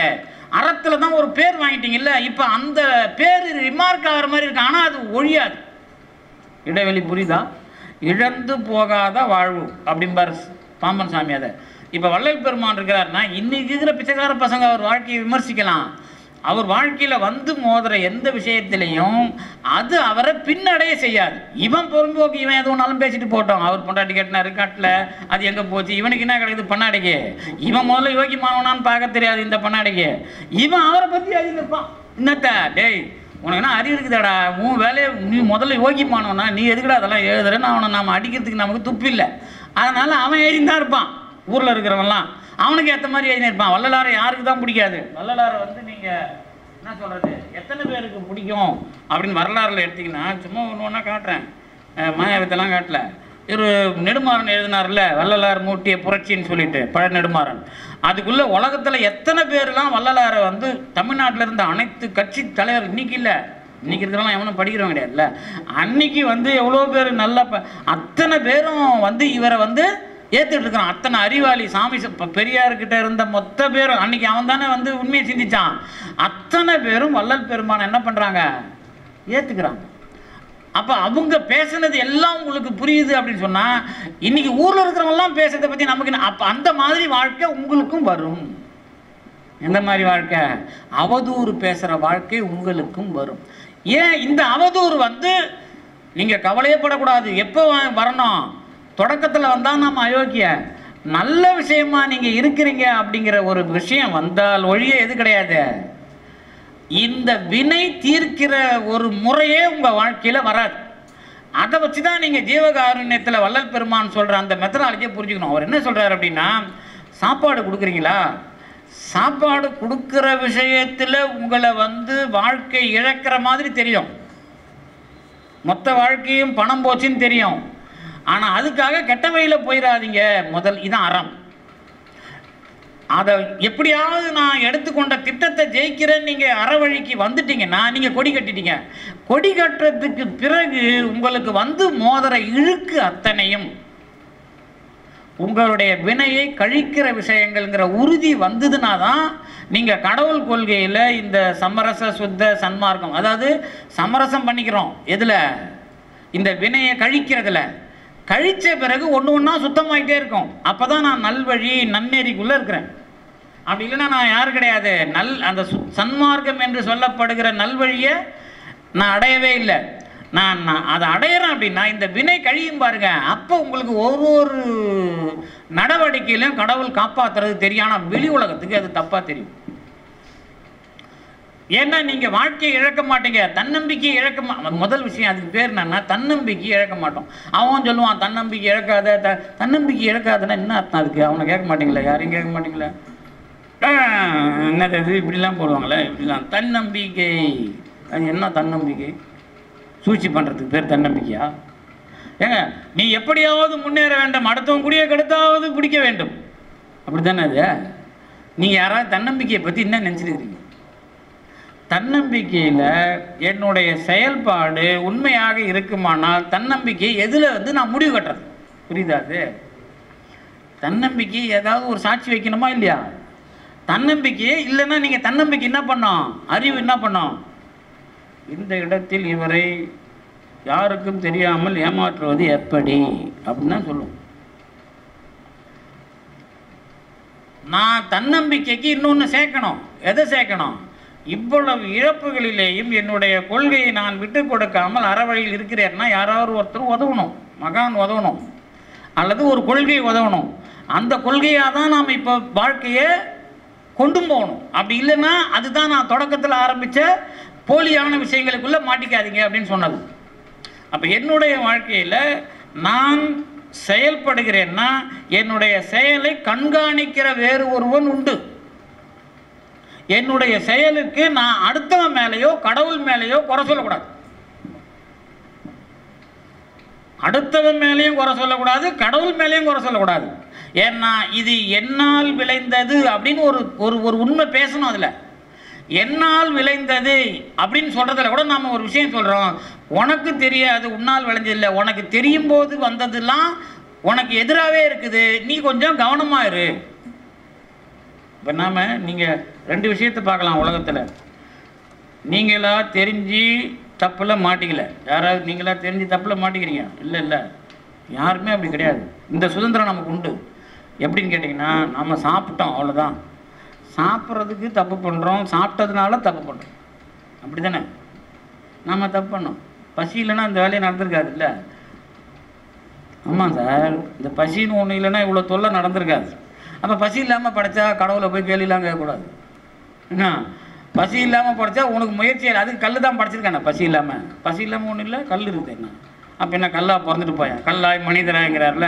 மீதி எல்லாத்துக்கும் பசி இருக்குது. மரத்துக்கும் பசி இருக்குது, மாங்காய்க்கும் பசி இருக்குது, தேங்காய்க்கும் பசி இருக்குது, உங்களுக்கும் பசி இருக்குது, விலங்குக்கும் பசி இருக்குது, பறவைக்கும் பசி இருக்குது, பாம்புக்கும் பசி இருக்குது. இப்போ நாமாவது ஃப்ரை பண்ணி சாப்பிட்றோம், பாம்பு பச்சையாக சாப்பிடுதா இல்லையா? எலியிலிருந்து மனுஷன் வரைக்கும் சாப்பிடுது. அதுக்கு வயிறுனா அப்படியே நம்மள மாதிரி கேஸ் ட்ரபிளாக வருது இல்லை. அது அவ்வளோ மூசாக எடுத்து சாப்பிட்டு எங்கே தான் அப்படி செரிக்குதுன்னு தெரில. அப்போ அதுக்கு காற்று எங்கே போகுதுன்னு தெரில. அப்போ இவ்வளோ டெக்னிக்கல் ப்ராப்ளம்லாம் இருக்குது. டெக்னிக்கல் எல்லாம் தாண்டி தான் நாம் பிறந்திருக்கிறோம். அப்போ நமக்கு மட்டும் ஏன் ஒன்று நோயாகுது? நீ தெரிஞ்சு பண்ணு. என்னது தெரிஞ்சு பண்ண? மற்றெல்லாம் தெரியாமல் பண்ணும்போது அதுங்களுக்கு எதுவோ அது உங்களுக்கு மட்டும்தான் தெரிஞ்சு பண்ணுற வேலை. அப்போ தெரிஞ்சு பண்ணுறன்றப்ப நினைப்பு வந்துடுது, நினைந்து பண்ணு. அதான் தெரிஞ்சு பண்ணுறது தான் நினைந்து செய். அப்போ நினைக்கிறப்ப தான் இது எல்லா வரலாறும் புரியுது. இப்போ எல்லா வரலாறும் புரிகிறப்ப தான் நினைக்கிற தகுதி உடைய நான் அல்லது நினைக்கிறவனாகிய நான் இதுக்குள்ளே முதல்ல உங்களுக்கு தெளிவு வேணும். அதுக்கப்புறம் நான் நினைக்கிறத கடவுள் நினைச்சு ஏற்றுக்கணும். கடவுள் எனக்காக நினைக்கிறது வேற, நான் நினைக்கிறத இவன் அவர் நினைக்கிற மாதிரி செய்யணும். முடியுமா? என்ன பண்ணலாம் சொல்லுங்க? உலக வாழ்க்கையை ரெண்டா பிரிச்சுட்டேன் நான். சித்தாந்தத்துக்குள்ளேயும் பிரிச்சேன். கடவுள் நமக்காக நினைக்கிறாரு அப்படிங்கிறதெல்லாம் சைவ சித்தாந்தம். கடவுள் நான் நினைச்சது நினைக்கிறாரு அப்படின்னா சன்மார்க்கம். சைவ சித்தாந்தத்துலேயும் இது மூலையில் இருக்குது, அது தெரியாது. என்ன புரிஞ்சுது? இது உணர்த்துறது தான். இப்போ நீங்கள் தான் கடவுளுக்கு உணர்த்தணும். அதுதான் வள்ளலார் நமக்கு உணர்த்துறார். கடவுள் நமக்கு உணர்த்தும் போது சைவ சித்தாந்தம் தான். நீங்கள் எதை கேட்டாலும் தருவார், எப்படி கேட்டாலும் தருவார். ஆனால் நீங்கள் எப்போ வரணுமோ எதுக்கு வரணுமோ அதையும் சேர்த்து கொடுப்பார். நீங்கள் நினைக்கிறத வச்சு தான் அதை பண்ணுவார். இந்த டெக்னாலஜி உங்களுக்கு தெரியாது, அவருக்கு தெரியும். இந்த டெக்னாலஜி என்ன அப்படின்னு கேட்டிங்கன்னா, ஒன்றில் ரெண்டுன்னா ஒரு நாள், ஒரு பகல், ஒரு இரவு. அப்படின்னு என்ன? ஒரு நாள், ஒரு பகல், ஒரு இரவு. அப்படின்னு என்ன அர்த்தம்? ஒரு பகலும் ஒரு இரவும் சேர்ந்தது தான் ஒரு நாள். அதுதானே? 3 கிடையாது இல்லை, 2ஆ இருக்கிற 1. அப்படியா? கரெக்டு தானே? இது என்னங்க 2ஆ 1ஆ? பகல் வேற இரவு வேற தானே? அப்போ பகல் 2ஆ இருக்குதே, பிற்பகல் முற்பகல். அப்போ 2ஆ இருக்கிற 1. எதுவுமே 2ஆ இருக்கிற 1 தான். மிஞ்சி போனால் பலவாக இருக்கிற 1. சுருக்கி வந்தீங்கன்னா 2ஆ இருக்கிற 1. ஒரு ரூபா இருக்குன்னா 2 பக்கம். ஒரு ஆள் இருக்கிறான்னா ஆண் பெண், புரியுதுண்ணா? அப்போ சுருக்கும் போது தான் 2ஆ இருக்கிற 1 பற்றி பேச முடியும். மற்றதெல்லாம் பல தான். நமக்கு உலகத்தில் எல்லாரும் பலவாக தான் இருக்கிறாங்க. கடைசியாக 2 தத்துவம் தான் நிற்கும். ஒன்று கடவுள் நமக்காக, நாம் கடவுள். நாம் கடவுள்னா சங்கரர் சொன்ன மாதிரிலாம் ஏமாந்துடக்கூடாது, மிதக்கெல்லாம் கூடாது, காலரை தூக்கி விட்டுட்டு நான் தான் கடவுள்னு ஊரை ஏமாற்றிட்டு இருக்கக்கூடாது. நான் தான் கடவுள் நீங்கள் சொல்கிறீங்களா? யார் சொல்கிறது? நான் தான் கடவுள்னு உலகத்தில் யார் சொல்லிட்டு இருக்காங்க? யார் சார் சொல்கிறாங்க? சும்மா சொல்லுங்களேன். வள்ளலார்கிட்ட வந்து கூட தைரியம் இல்லாமல் இருந்தான்னு அர்த்தம். சங்கரர் இல்லை, கோயிலில் உட்காந்துக்கிற பூசாரி சொல்லிக்கிறேன். அப்புறம் மட்டும்தான் இழுத்துருங்க. ஆமாம், அவர் தான் சாமி. எப்போ நீங்கள் சாமின்னு அவரை நிறுத்துறீங்களோ அப்போ தான் வள்ளலாரும் உங்களுக்கு தெரியும். கோயிலில் இருக்கிற பூசாரியை போய் சாமின்னு என்னைக்கு சொல்கிறத நிறுத்துறீங்களோ வள்ளலார் உங்களுக்குள்ளே புகுந்துட்டாருன்னு அர்த்தம். அங்கே போய் சாமியை அத்தை கூடுன்னு கேட்கக்கூடாது, அது சாமி இல்லை, அது ஆச்சாமி அப்படின்னு புரியணும். அப்போ சாமின்னு அவங்க வந்து நிற்கிறான், சாமியை காணாங்க, இவர் கொடுத்தா தான் சாமி பிரசாதம். அப்போ நாம் என்ன சொல்ல வரோம் அப்படின்னு கேட்டிங்கன்னா, சாமிங்கிறதுல நான் முதல்ல எது வரணும்? எனக்குள்ள என்ன கண்காணிக்கிற ஒன்றுன்னு வரணும். என்ன கண்காணிக்கிறது? நான் செய்யறதை எப்போ ஏற்றுக்கும்? இதான் வள்ளலார் எழுதின முறையே. வள்ளலார் என்ன சொல்றாருன்னா, இப்போ வந்து மாணிக்க வாசகரை வச்சு தான் அதை எழுதுறாரு. மாணிக்க வாசகர் சிறப்பு வழியிலெல்லாம் போறாரு. சிறப்பு வழினா என்ன அப்படின்னு கேட்டிங்கன்னா, யோகம் வந்து ஒரு சிறப்பு வழி. யோகத்திலேயே நரி பரி அப்படிலாம் இருக்குது. பன்றி, நரி, பரி. இப்போ பன்றி மாதிரி உங்களுக்கு கொரட்டை சில பேருக்கு பன்றி மாதிரி வரும், அவங்க பன்றி யோகத்தில் இருக்கிறாங்க. அவங்க நல்லா வந்து தொலை போடுவாங்க, இந்த பூமியில் போட்டு போர் போடுவாங்க. அப்போ வந்து என்ன, இந்த நேற்றுலேருந்து இந்த போர்லேயே இருக்கிறதுனால அந்த உதாரணம் வந்து எனக்கு அடுத்தது வந்து நரி மாதிரி சில பேர் ஊழையிடுவான், அவன் அடுத்தவன் கூடிய கெடுப்பான். பரி மாதிரி நல்லா வேலை செய்வான், அவ்வளோதான், முடிஞ்சு போச்சு. நரி, பரி, பன்னி, மீதி எது இருந்தாலும் நீங்கள் ஓகே வச்சுக்கலாம். பன்னி மாதிரி இருக்கிறவன் கீழான வேலைகளை செய்வான், அவங்க தான் பன்னி கொரட்டை. நரி மாதிரி ஊன்னு வந்ததுன்னா வச்சுக்கோங்க, அடுத்தவங்க முடியை கெடுக்கிறவனாக இருப்பான். குதிரை மாதிரி கணச்சின்னு விட்டான்னா நல்லா வேலை செய்வான், ஆரோக்கியமாக தூங்குறான். தப்பு ஒன்றும் கிடையாது, இல்லை, நல்லது தானே மூணும். ஆனால் மூணுக்கும் கடவுளுக்கும் சம்பந்தம் இல்லை. ஏன்னா உடம்ப வேலை வாங்குற முறை அது, அவ்வளோதான். உடம்புங்கிறது ஒரு பெரிய உலகத்தில் படைக்கப்பட்ட அத்தனை கருவிகளை விடவும் உயர்ந்த கருவி, மோசமான கருவி. ஏன்னா யானைக்கு கொடுத்த உடம்புனால அது அடுத்தவனை அடிக்கும், ஆனால் இந்த மனுஷனுக்கு கொடுத்த உடம்பால் அவன் அடிக்க முடியாது. ஆனால் யானையை காலி பண்ணுவான். எப்படி? யானை வந்து ஒரு தொட்டு தடிச்சுன்னா நீங்கள் காலி, ஆனால் நீங்கள் போய் யானையை தட்ட முடியாது. ஆனால் நீங்கள் யானையை அழிக்கிறவங்க தான். எப்படி அழிக்கிறீங்க? மூளையை பயன்படுத்தி அழிக்கிறீங்க. அதனால் உங்கள் உடம்பு உயர்ந்த கருவி, ஆனால் ரொம்ப வேலைக்கு ஆகாத கருவி. இதை வேலைக்கு ஆகிறதுக்கு குதிரை, பன்னி, நாய் எதோ ஒன்றாலும் நீங்கள் மாற்றிங்க, ஒன்றும் பிரச்சனை இல்லை. அதெல்லாம் யோக முறை. யோக முறையில் எந்த காற்றை எழுப்புறீங்களோ அத்தனை மிருகம் உங்களுக்குள்ளே வேலை செய்யும். இப்போ நாய் மாதிரி ஏதாவது வந்து கண்டுபிடிக்க நினைக்கிறீங்களா? நாய் மாதிரி ஒரு யோகம் பண்ணுங்க, வேணான்னு சொல்ல. நிறைய யோகம் இருக்குது. அதில் டாப்பில் இருக்கிறது தான் பன்னி, அதுக்கு மேலே இருக்கிறது என்னது, என்னங்க அது, நரி, அதுக்கு மேலே இருக்கிறது குதிரை. இது எல்லாமே உடம்போட முடிஞ்சிடும். இதுக்கும் உயிருக்கும் சம்பந்தம் கிடையாது. இந்த உயிர் வேலை செய்யுது அப்படின்னா அது அறிவு பொருள், மித்த எல்லாம் அறிவு இல்லாத பொருள். எது? உடம்புல இருக்கிற மூளையிலேருந்து எதுக்குமே அறிவு கிடையாது. மூளை கெட்டவை இல்லை, நாம மூளைக்கு அறிவு கிடையாது. மூளைக்கு அறிவு கிடையாது, தெரியல. ஏன்னா மூளைக்கு சொர்ணையே கிடையாது. உடம்புல இருக்கிற எல்லா கருவிகளுக்கும் சொர்ணம் இருக்கும், மூளைக்கு சொர்ணம் கிடையாது. மூலமாக மற்றதுக்கு சொர்ணம் உண்டு. மூளையில் உயிர் இருக்குதுன்னா சொல்லக்கூடாது, ஏன்னா உடம்புல எல்லா பரியும் மாற்றிட்டேன் மூளையை தவிர. ஏன் மூளையை மாற்ற வேண்டிய அவசியம் இல்லை. கடவுள் எவ்வளோ சொல்லியும் எல்லாம் திருந்த மாட்டான். மூளையில் உயிர் இருக்கணும். டே முட்டாள், நான் உடம்புல உயிர் போகுதுன்னு வலிக்குது இல்லை, அது மாதிரி இருக்கிற எல்லா பொருளையும் மாற்றுறதுக்கு ஆப்ஷன் கொடுத்துட்டேன். ஆனால் மூளையை மாற்றுறதுக்கு ஆப்ஷன் கொடுக்கல. ஆனால் மூளையில் அறிவு இல்லைன்னு சொல்கிறான்டா முட்டாள், அதை ஏன்டா மாற்றி கிடக்கிறேன்னு கேட்குறான். அது சொன்ன உடனே இவன் திருந்த மாட்டானே, இவன் தான். இவன் அதில் கையை வச்சு நோண்டிட்டு இருக்கிறான். அவன் அதால் நோண்ட முடியாது, காற்றால் நோண்ட முடியும். அதான் யோகம். மூளையை காற்றால் தடவி பார்த்தீங்கன்னா பிராணம் அங்கே போச்சுன்னா சிறுமூளை பெருமூளையோடு சேர்ந்துடும். தனித்தனியாக செய்கிற வேலை சேரணும். இது உடம்புல நடக்கிற அதிசயம். ஆனால் இதோடு நின்று போயிடுவான் யோக முறையில். இந்த உடம்பு அதுவாக போய் சேரக்கூடாது, யார் சேர்க்கணும். அதான் வாழ்க்கையில் மரணமில்லா பெருவாழ்வுக்கு வந்து நிற்கிற எண்டு. யார் சேர்க்கறது? நீங்கள் சேர்க்கவே கூடாது. நீங்கள் சேர்த்தனா மேட்ரு அவுட்டு. ஏன்னா உங்களுக்கு அறிவு கிடையாது. உங்களுக்கு அறிவு இல்லைன்னா என்ன அர்த்தம்? மூக்கு காது இல்லைன்னா அறிவு இருக்குதா? உங்களுக்கு தனியான அறிவு இருக்குதா? உங்களுக்கு அது இல்லைன்னா உங்களுக்கு அறிவு இல்லை. நீங்கள் இல்லைன்னா அது மூலமாக வேலை இல்லை. இது தவிர ஏதாவது இருக்குதா? மூக்கு இல்லைன்னா சுவாசிக்க எது என்னது வாசனை தெரியாது, கண்ணு இல்லைன்னா பார்க்குறது தெரியாது. இப்போ அகக்கண்ணால் பார்க்குறீங்கன்னு வச்சிங்களேன், இப்போ நித்யானந்தாலாம் அந்த மாதிரி வச்சு தான் மாணவர்கள்லாம் ட்ரையல் பண்ணிட்டார். புக்கை கொண்டு போய் வச்சிங்கனாக்கா அதுங்க அப்படியே படிச்சு காட்டும், கண்ணை மூடிக்கிட்டு கண்ணில் கருப்பு. அது நீங்களாம் கூட பண்ணலாம். அதுக்காக நீங்கள் உடனே காசெல்லாம் கொடுத்து சொத்தெல்லாம் எழுதி வைக்கக்கூடாது, புரியுதா? அதாவது வந்து அந்த மாதிரி பண்ணிட்டு தான் சொத்தை பிடுங்குறவங்க நிறைய பேர் இருக்கிறான். அந்த கார்பரேட் கம்பெனி யோகாலாம் அப்படி தான். சொத்தை பிடுங்கினாலே முதல்ல கார்பரேட் கம்பெனி அவள் தான் முடிஞ்சு போச்சு. முதல்ல சொத்து பிடுங்கவும் கூடாது, சொத்துக்கு சேர்த்துக்கவும் கூடாது. அப்படி யாராவது இருந்தால் சொல்லுங்கள் எனக்கு, நான் போய் சேர்றாங்க என்ன. அதாவது வந்து இந்த நீங்களே கொஞ்சம் நேரம் கண்ணெல்லாம் மூடி பாருங்களேன், உங்களுக்கு எதிர் இருக்கிற சேர் தெரியும், எதிரில் இருக்கிற நீங்கள் நல்லா, நான் சொல்கிறது இருட்டு இல்லை, நம்ம லெவலுக்கு எல்லாருக்கும் செய்யக்கூடியது நான் சொல்கிறேன். இதை கொஞ்சம் பயிற்சி பண்ணிங்கன்னா புத்தகத்தை படிக்கலாம், அவ்வளோதான். இப்போ கண்ணை மூடினீங்கன்னா உங்கள் லெவலில் ஓரளவு இப்போ ஏறக்குறைய இங்கே இருக்கிற எல்லாருக்குமே இது கை வரும். ஏன்னா இப்போ தொடர்ந்து பார்க்குற ஒன்று கண்ணிலே நிற்குமா நிற்காதா, அதை மறைச்சிங்கன்னா இது தெரியும். எது தொடர்ந்து எதையும் மனசுக்குள்ளே ஏற்றாமல் கண்ணை மூடி பார்த்தீங்கன்னா எதிரில் இருக்கிற பொருள் உங்களுக்கு தெரியும். கண்ணை நல்லா மூடிக்கிட்டு நீங்கள் நேர் வழியில் போகலாம், உங்களுக்குலாம் அது வரும். ஏன்னா நீங்கள் நிறைய பிரச்சனையிலேருந்து வெளியே வந்துட்டீங்க. இன்னும் கொஞ்சம் பயிற்சி எடுத்திங்கன்னா மூடி இருக்கிற புக்கை படிக்கலாம். நான் அந்த வேலைக்கெல்லாம் போகல, அது ஒன்றும் அந்த வேலைக்கு போனால் சம்பாதிக்கிறதுக்கு போயிடுவோம். அப்புறம் ஏன்னா ஊரில் இருக்கிறவனை ஏமாத்துறதுக்கு ஜட்ஜிக்கிற வேலைக்கு போயிடலாம். நான் ஜட்ஜி எதிர்த்து பார்த்து இன்னவங்கிட்ட எவனா சொல்லி காசை வாங்கிடலாம் முன்னாடி.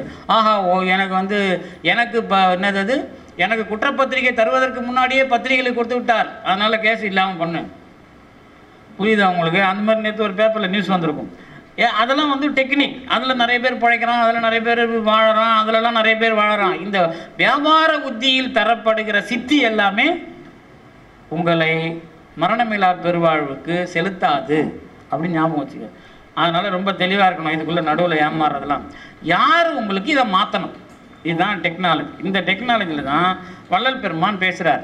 அப்போ மாணிக்கவாசகர் என்ன பண்ணுறாருன்னா, அவர் நான் போனதெல்லாம் தப்பு, கடவுள் எனக்கு அவரே ஒரு நெறியை காட்டினார், அதான் பொது நெறி. பொது நெறினா என்னென்னா, இப்போ நாம் இருக்கிறோம், இப்போ உங்களுக்கு ஆளாளுக்கு ஒரு கலை இருக்கும். இப்போ சில பேருக்கு நல்லா எழுதலாம், சில பேர் நல்லா படிக்கலாம், சில பேர் நல்லா வேலை செய்யலாம். இப்போ அது பிறப்புலேருந்தே உங்களுக்கு எதையாவது நோண்டிக்கிட்டு இருப்பீங்க. இந்த மாதிரி ஆளாளுக்கு ஒரு கலை இருக்கும். இது இல்லாமல் எல்லாருக்கும் பொது நெறி என்ன அப்படின்னு கேட்டிங்கன்னா, அதாவது தன்னை சுருக்கிக்காத ஒரு நெறி தான் பொது நெறி. முதல்ல தன்னை சுருக்கிக்க கூடாது. தன்னை சுருக்கிக்காத பொது நெறி எது உலகத்தில்னா, நான் திருவள்ளுவர் வச்சுட்டு இல்லறன்னு சொல்லிட்டேன். ஞாபகம் இருக்கா? கொஞ்ச நேரத்துக்கு முன்னாடி சொன்னேன்ல, உங்களை சுருக்கிறதுலேருந்து விரிவடைய வைக்கிறது தான் இல்லறம். தெரிஞ்சா இல்லையா? அது உங்களை சுருக்குனீங்கன்னாக்கா சுண்ணாம்பாயிடுவீங்க. உங்களை வந்து விரிக்கிறதில் அப்புறம் செயல்பட அது பொதுவுக்கு போகணும். செயல்பட அது உங்களை பொதுவில் வந்து தாராள மனத்தில் விரிய வைக்கணும். அப்படி இல்லைன்னா ஞானம் அடையணும், அவ்வளோதான் வித்தியாசம். அப்படி இல்லைன்னா அறிவு கிடைக்கும். ஒவ்வொரு ஸ்டெப் பை ஸ்டெப்பாக ஒரு அறிவு கிடைக்கும். அதில் ஒரு தெளிவு இருக்கும், அவ்வளோதான் விஷயம். இந்த தெளிவெல்லாம் கிடக்க நீங்கள் செய்கிற அந்த எது கொடை அல்லது உணவு விடுதல்னு சொல்கிறோம்ல, இப்போ ஜீவகாரணி ஒழுக்கத்தில், அதாவது முதல் தலைமையானது எது? சத்திய தர்ம சாலை, அதானே? சத்திய தர்மம் என்பது அதில் போகிற வழி எது? உணவிடுதல், அதுதானே சத்தியது. அதாவது நன்மைக்கான வழி அல்லது அதனுடைய செய்கை அடுத்தவர்களுக்கு உணவிடுதல். நிறைய பேர் சாமி கும்பிடுவான், அதான் நான் சொல்கிறது. ஐயோ அவர் எனக்கு குருநாதன் தான், அவர் உன்னை சிஷியனை ஏற்றுனாரோ? நீ குருநாதன் சொல்லினே கடை. நான் அப்படி தான் அடிக்கடி சொல்லுவேன், நமக்கு வாத்தியாரம் இல்லை, மாணவர்களும் இல்லைன்னு.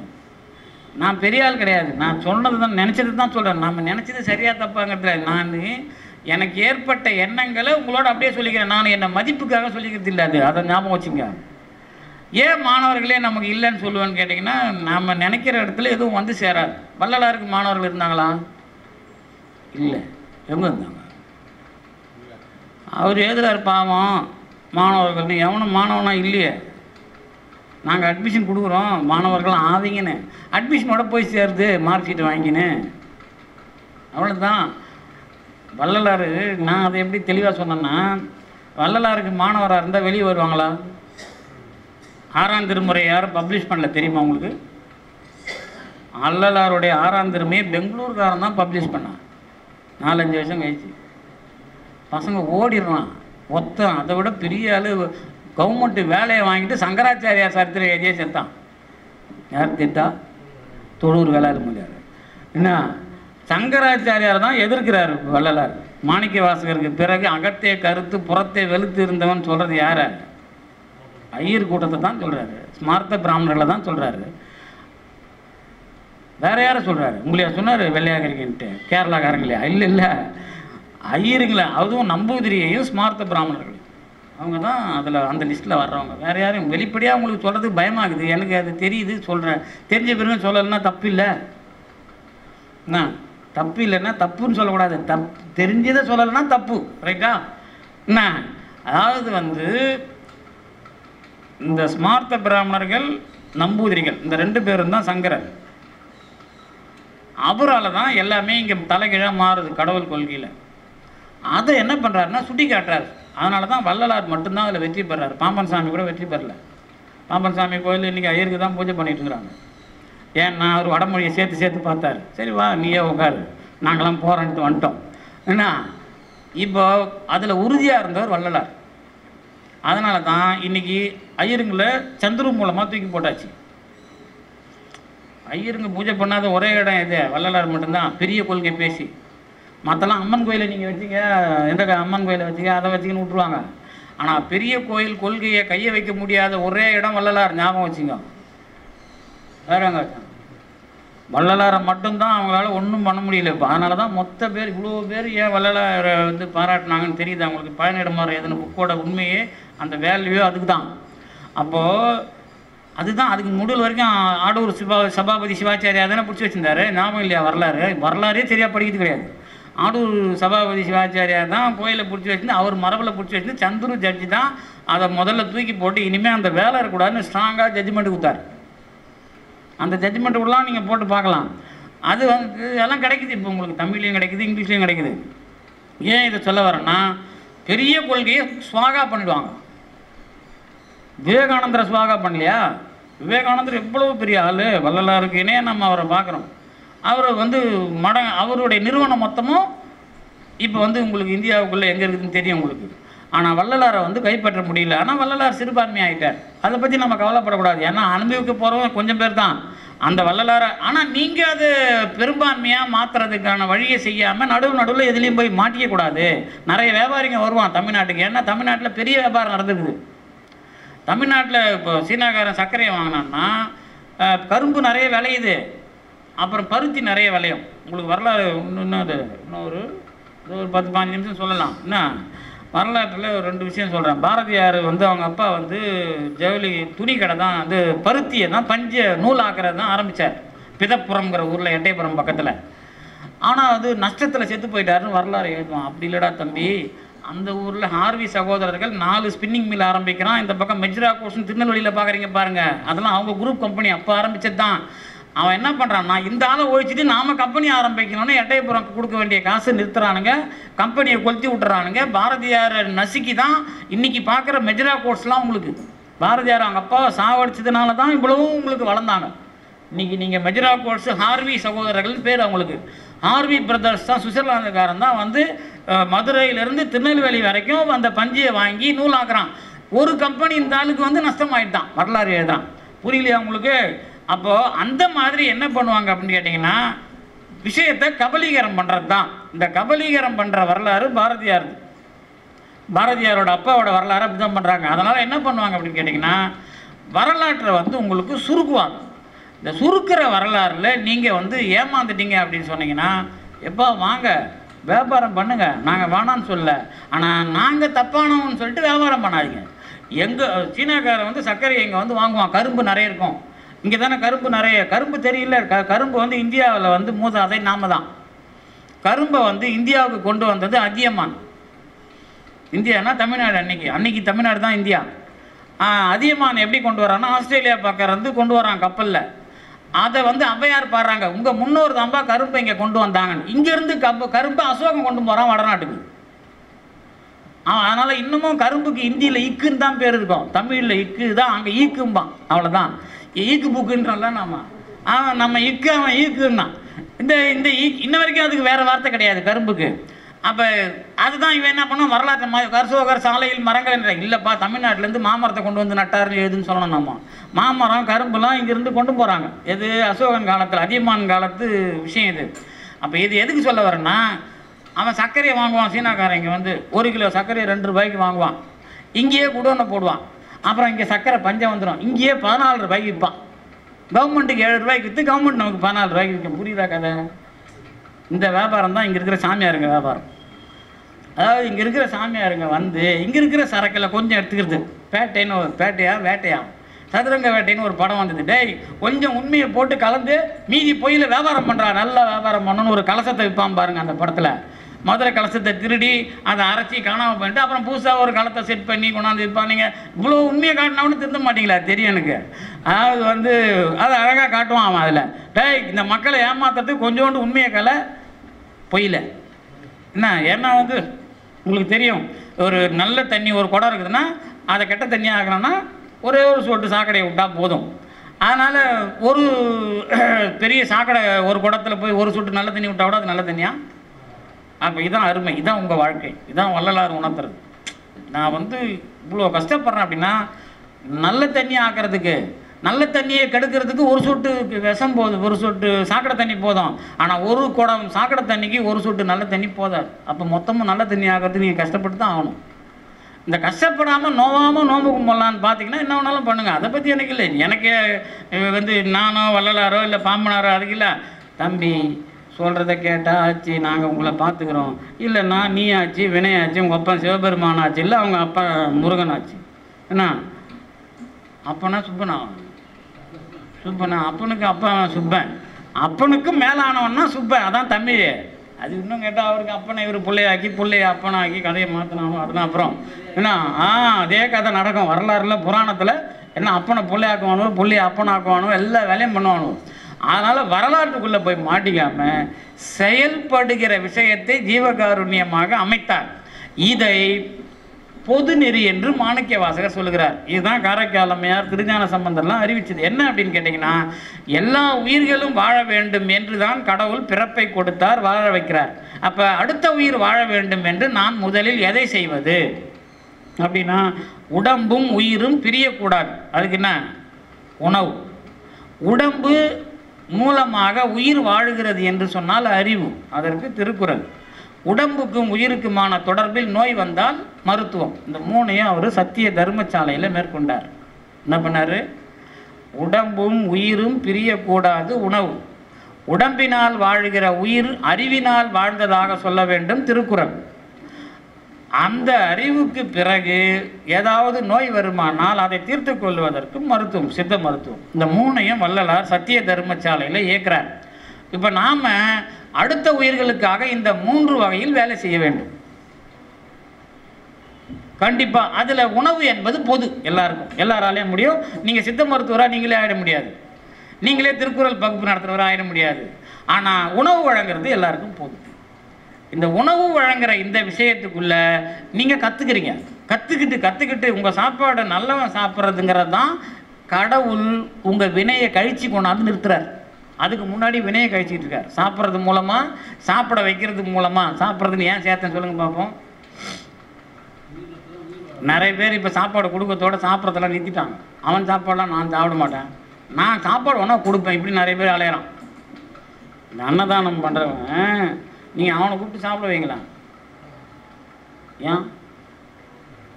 என்றைக்கு அவன் நல்ல சாப்பாடு போடுறது அன்றைக்கி தான் அவன் சாப்பிட வருவான். அதுக்கு முன்னாடி உங்களுக்கு எதையாவது கலந்துக்கிறதுல அடிக்கிறான். என்னங்க அன்னதானத்துலேயும் நம்ம முடிஞ்ச வரைக்கும் நீங்கள் வெளியில் போய் பாருங்களேன். அன்னதானம் நீங்கள் நான் தப்பாலாம் சொல்லலை, அன்னதானம் பண்ணுறவனெல்லாம் போய் நெய்ச்சானே அத்தவனுக்கு சோறு போடுறான். அந்த மட்டமான அரிசி எவன் நல்ல அரிசியை நல்ல சொத்தை போடுறான். நீங்கள் 90% பேர் ஏற்றுவாங்க. அது வாங்கும்போதே உங்களுக்கு அதோட மதிப்பை குறைக்கணும்னு தான் அவனுக்கு முக்கால்வாசி பேருக்கு வேலை செய்யும். உங்களுக்கு இது இல்லை, நீங்கள் தான் வள்ளலாரை பசிச்சிங்களே. நான் உங்களை வச்சு நீ ஏன்னா போகிற வரைக்குமா அது அடி வாங்காததுக்கு நல்லா, அதுக்காக வேறு ஒன்றும் இல்லை. நாம் நீங்கள் ஒன்றா அது உங்கள் மனசை நீங்கள் சோதனை போட்டு கொடுக்கறதில்ல. அந்த ஒஸ்தி அல்லது நல்லதுன்னு வரும்போது கொஞ்சம் அமுங்குதா இல்லையா மனம்? கண்டிப்பாக அமுங்க சார். இப்போ எனக்கு அப்படி தானே. ஆமாம், அன்னதானமே நம்ம நல்ல பொருள் இருக்கும்போது பண்ண மாட்டோமே பெரும்பாலும். அதெல்லாம் தாண்டி அது மாறுறதுக்கு இவ்வளோ வரலாறு தேவைப்படுது. ஆமாம், நீங்கள் அது கொஞ்சம் இழுக்க மனம், கொஞ்சம் அந்த மேலே ஒரு பசை வரும், அந்த பாசி படரும். பாசி படுறதை நீக்கிறதுக்கு தான் இந்த பயிற்சி. நீங்கள் அன்னதானம் மூலமாக மரணமில்லா பெருவாழ் அடைய முடியுமான்னு எவனை கேட்டான்னா அடைய முடியும்னு சொல்கிறதுக்கு தெளிவு வேணும். சாப்பாடு கொடுத்துட்டா அதுக்காக 1000 பேருக்கு பழனியில் போய் போட்டேன், நீ இருக்கிறதுலையே பழனியில் நல்ல சாப்பாடு போடுறாங்கன்னு பேர் வாங்கியாச்சு, நல்ல சாப்பாடு போடுறாங்கன்னு வச்சிங்களேன். பழனியில் இப்போ தமிழ்நாட்டில் நடக்கிற அன்னதானங்களில் பழனியில் கணக்கம்பட்டியில் அது குரு பூஜைக்கு, பழனியில் தினம் நல்ல சாப்பாடு போடுறாங்க தெரியுமா? ஆமாம் சார், ஓரளவுக்கு நல்ல சாப்பாடு இருக்கிற அன்னதானங்களில் பழனியில் நிறைய பேருக்கு நல்ல அன்னதானம் ஓடிக்கிட்டு இருக்குது. இதில் ஏன் இதை சொல்ல வரேன்னா, அதுக்காக அங்கே தெரிஞ்சு நீங்கள் போய் போகிறீங்கன்னு வச்சிங்களேன், அந்த மாதிரி யாராவது பண்ணிடாதீங்க. அன்னதானம் பண்ணுங்க, ஆனால் அந்த நினைப்பில் பண்ணிடாதீங்க. ஏன்னு கேட்டிங்கன்னா, அங்கே போய் அதில் தப்பு நடக்கும்போது இங்கே பண்ணால் ஒரு 50% பாவம் இருக்குதுன்னா அங்கே போனால் 500% பாவம் ஆகிடும். இந்த பாவத்தை சுமக்கிறதுக்கு தான் நம்ம ஆளுங்களுக்கு ஆர்வ கோளாறு. ஆர்வ கோளாறுனா பெரிய இடத்துல முழுமையான நிறைவான இடத்துல ஒரு சின்ன தப்பு பண்ண கூட அது வேல்யூ எப்படி மாறிடும் தெரியல. அதுதான் திருக்குறள் பனை துணை திணை துணைம்பார். தென அளவு பண அளவுன்னு 2 திருக்குறள் எழுதியிருப்பார்.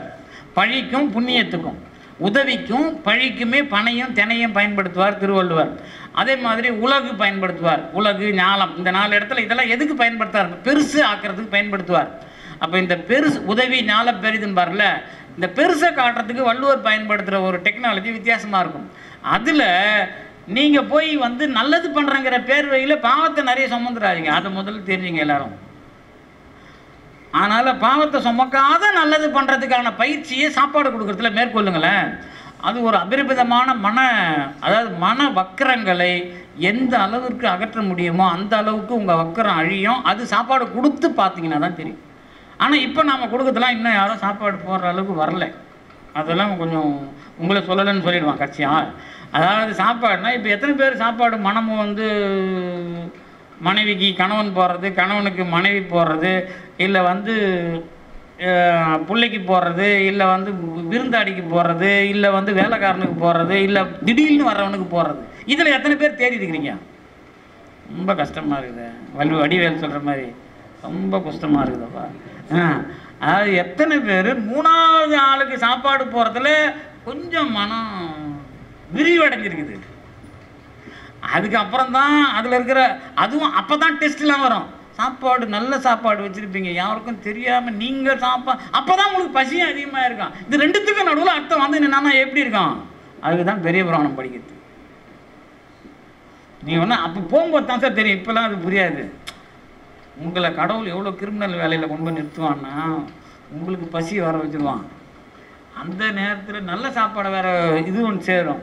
அந்த நேரத்தில் ரொம்ப வரக்கூடாதும் வந்துடுவான். புரியுதா உங்களுக்கு? என்னென்ன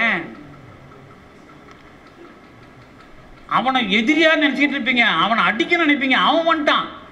சாப்பாட்டு கதை என்ன ஆகுது? கண்டிப்பாக நீங்கள் தான் சாப்பிடுவீங்க, மற்றவங்க தான் கொடுக்க மாட்டீங்க. இந்த மாதிரி டெஸ்ட் வந்து நிற்கும் சார். இது மோசமான இருக்கிறதுலே மோசமான டெஸ்ட். நீங்கள் இது சிம்பிளாக சொல்லிடுறேன். நான் இது மாதிரி பல இடங்களில் நான் மிஸ் ஆகிருக்கிறேன்.